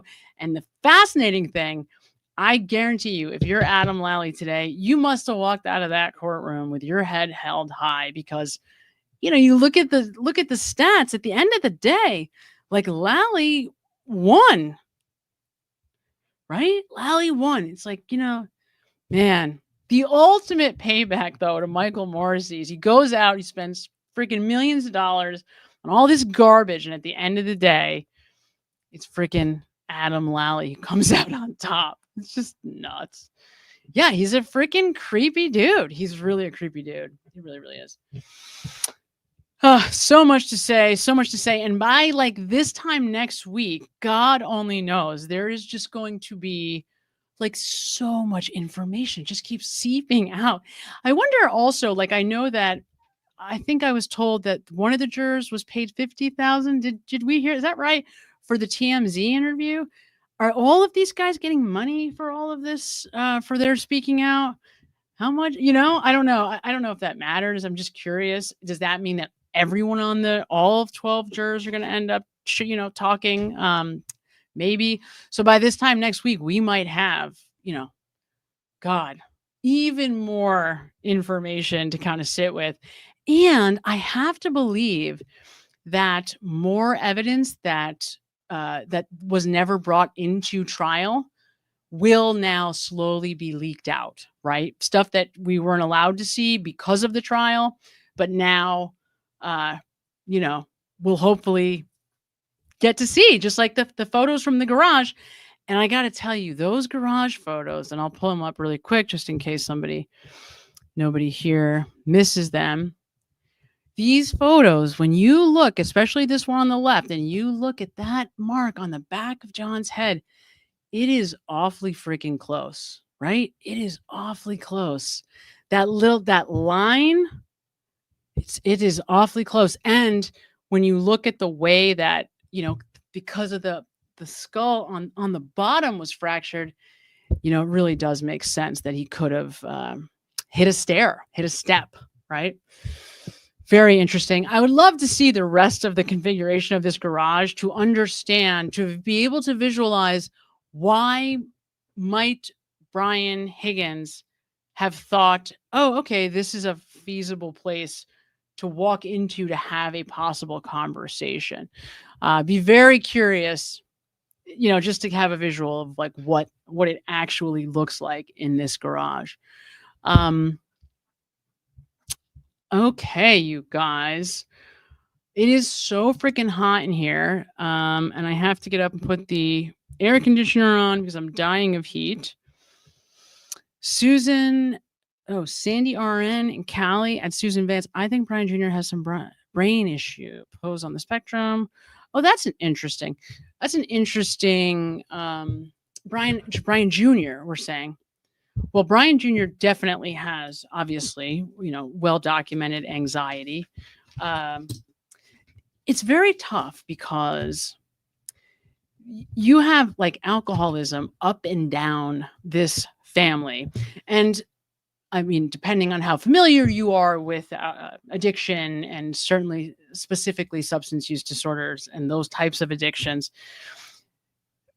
when you actually have, like, there is definitely a genetic predisposition to alcohol specifically, where if you have that gene, you know, I've seen 17-year-old females who could drink vodka like it was water and just be standing and like walking around like it's nothing. They were just so genetically predisposed to an alcohol use disorder, and some people just have it. And if you do have that, part of the problem is it doesn't just affect, it's not just about alcohol. It is also about, again, how everything in your sort of brain and then nervous system kind of grows or engages around that alcohol to create a kind of personality structure that looks an awful lot like personality disorders, actually. And I don't mean that in a pathological way. I'm just, for anybody who understands what I mean by personality disorders, on paper, someone who's in the middle of an active addiction, it is not, you cannot distinguish the two of them. So in other words, if somebody comes to me, they're in the middle of an alcohol addiction and they say, my son's an alcoholic, but he also was diagnosed, you know, with a narcissistic personality disorder or borderline, I would say, well, we can't actually make that determination until or unless your child has, you know, gone into recovery for a fair amount of time, because in almost all cases, active substance use disorders look like personality disorders. So it's really hard to know. My point in saying all that is very hard to know when alcohol or drugs or the genetics of those things are in the mix. Very hard to know what else is going on unless or until somebody gets proper support and treatment. And clearly, this doesn't strike me as the kind of folks that are doing that. Sad. And it's not going to get better for this group of people, man. Things are going to get worse. I mean, that's the thing about the Commonwealth of Massachusetts. They double down every time. They're kind of given an off-ramp, right? Like, start to shift away. Let's move in a different direction. Nope. What do? They double down, right? Morrissey goes out and he gets Hank Brennan. It's like, oy. It just keeps getting worse. And, you know, at what point do you just take the hits and you just move on? You know, like, what is Brian Albert doing, screaming and yelling? I mean, okay, you want to say they wanted money? All right, maybe they made some good cash on this deal, but come on.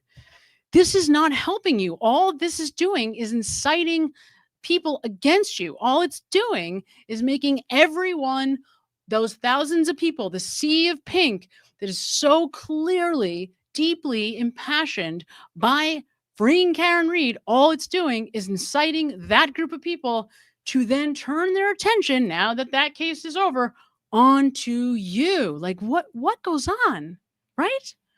I don't know.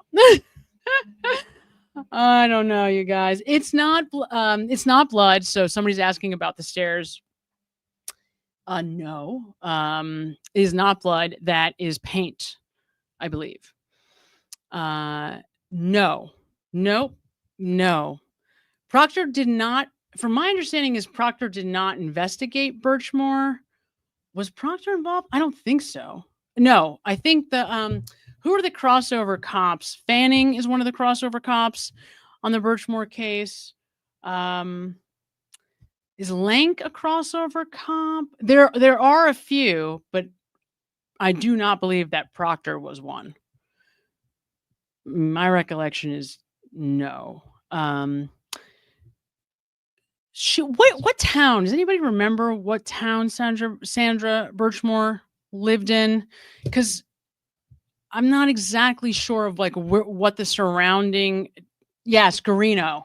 That's right. And Garino and DeChico. So Garino was the cell phone guy who didn't find the texts, and DeChico, who is on the text conversation with Proctor. That's maybe where you got that, or where somebody would have extrapolated that. DeChico and Proctor are having the conversation about the ME being the nutbag and putting the pressure on the ME to change her undetermined designation. That's DeChico. The culture of this group. I mean, man, these are the Michael Morrissey cops, right? Like, think about this group of cops. Like, one other thing I have to say before we go. One of the jurors pointed, and I forget which one, it might have been Jimenez, pointed at Yuri Buchanan as the turning point moment. I died. I was like, really? That is so interesting. Because, I mean, Yuri was on the stand for a long time. His testimony was very, very intense. And he was just so difficult and obstructionist. And by the end of the first or the second day when he's reading the text messages, oh my God. I mean, and it's hilarious. But I thought it was really interesting that she was like, yeah, he was the moment for me where I said, something stinks. Something's amiss here. Like, wow. Again, it's like, I'm just really, it is reassuring to know that these 12 jurors saw what we saw, right? They saw what we saw. Yeah. So that's actually what made me think about Buchanan. I think Buchanan might have also been involved at some point with the Sandra Birchmore case. I think he might have been. I don't think he was involved. Did she live in Canton? Did she really live in Canton? I don't know if I knew that. I thought she was in one of the neighboring towns. I don't know if I knew that Sandra Birchmore was a Canton resident. God, really? Jesus. I mean, that's a whole, Stoughton, right? Is that right? Maybe that's what I thought. It was Stoughton. That's what I thought. But maybe she lived in Canton too. I don't know. But yeah, I mean, right, because she was a part of the Stoughton Explorers Club. That's maybe where I remember her from. Is she was a part of the Stoughton Explorers Club, and Farwell was in that department, so he was not a Canton cop. And then, so it was Matt Farwell, and then he had a brother who was also an equally horrible human being. And you know what's really scary to think about? And I hate to do this to you at 12:20 at night, right before bedtime, but you think about the Explorers program, and you think about like these guys, like. Can you imagine Yuri Buchanan like training your 11-year-old daughter? Oh my God. I mean, these guys I don't know. I don't know how we're going to do it, you guys, but something has to change. I mean, this cannot continue. Michael Proctor cannot be the kind of person that is investigating deaths of anyone ever. I mean, this cannot be. It cannot be. It cannot be. It must stop. And luckily for all of us and for the rest of the world, he's no longer able to do that. But he was really just a symptom. He really wasn't the problem. The problem was Michael Proctor didn't think twice, and still at this moment, to this very day, doesn't think he did anything wrong. And I'll tell you something else. I heard this Joseph Krosky lawyer, Boston defense attorney who loves to defend the Mcalberts. I think somebody told me that he was actually Colin Albert's attorney at some point. I don't know if that's true, but that's what I was told. He was actually saying that it wasn't fair that Proctor's texts were even allowed because the defense should never have had access. They were his private text messages. And it's like, are you missing the point though on this? Like, don't you think you might be missing something that's like, it's kind of an important point, which is within 10 hours, less than 10 hours into this investigation, the lead investigator had already decided that Karen was a whack job CUNT and didn't need to investigate any further. He was done investigating. That's it. Done investigating. Must have been Karen Reed. That's it. And just, I mean, and when you realize that they must have planted the taillight, then ask yourself, what actually was the evidence that there was an accident? That he didn't have his shoe on? that he was missing a shoe? Because according to Proctor and Buchanan, that was the undeniable evidence that just made it all come together for them, that he lost a shoe. It's like, is this really happening? Could this really be? Oh my God. It's just unbelievable. It really, really is. All right, you guys, that is it for me. I am going to sleep. It has been a crazy couple of days. I did 2 nights of the Stray Kids. I don't know if you're into K-pop. My daughter is now, a tween, a young, not quite a teen, just about a teen who's obsessed with the Stray Kids. I guess there's worse things to be obsessed with, but 2 nights. In case you don't know this, if you ever get dragged to a K-pop concert, you need to know that they go on for many hours, that apparently, from what I understand, in Korea, these concerts can go on for like 6 hours. So we luckily only did 4 both nights, but they were 4 hours, no joke, absolutely 4 hours straight, door to door. So if you ever have to go to a K-pop concert, make sure you are prepared to be there for a while. All right. Okay, you guys have a beautiful night. Thank you so much for being here with me. And I will be back on Wednesday next week, as far as I know. And we'll let you know if otherwise. But hopefully I will see you there. Everybody have a great night and enjoy the rest of your weekend. And yeah, enjoy it. Enjoy it. Good night, everybody. Mm-hmm.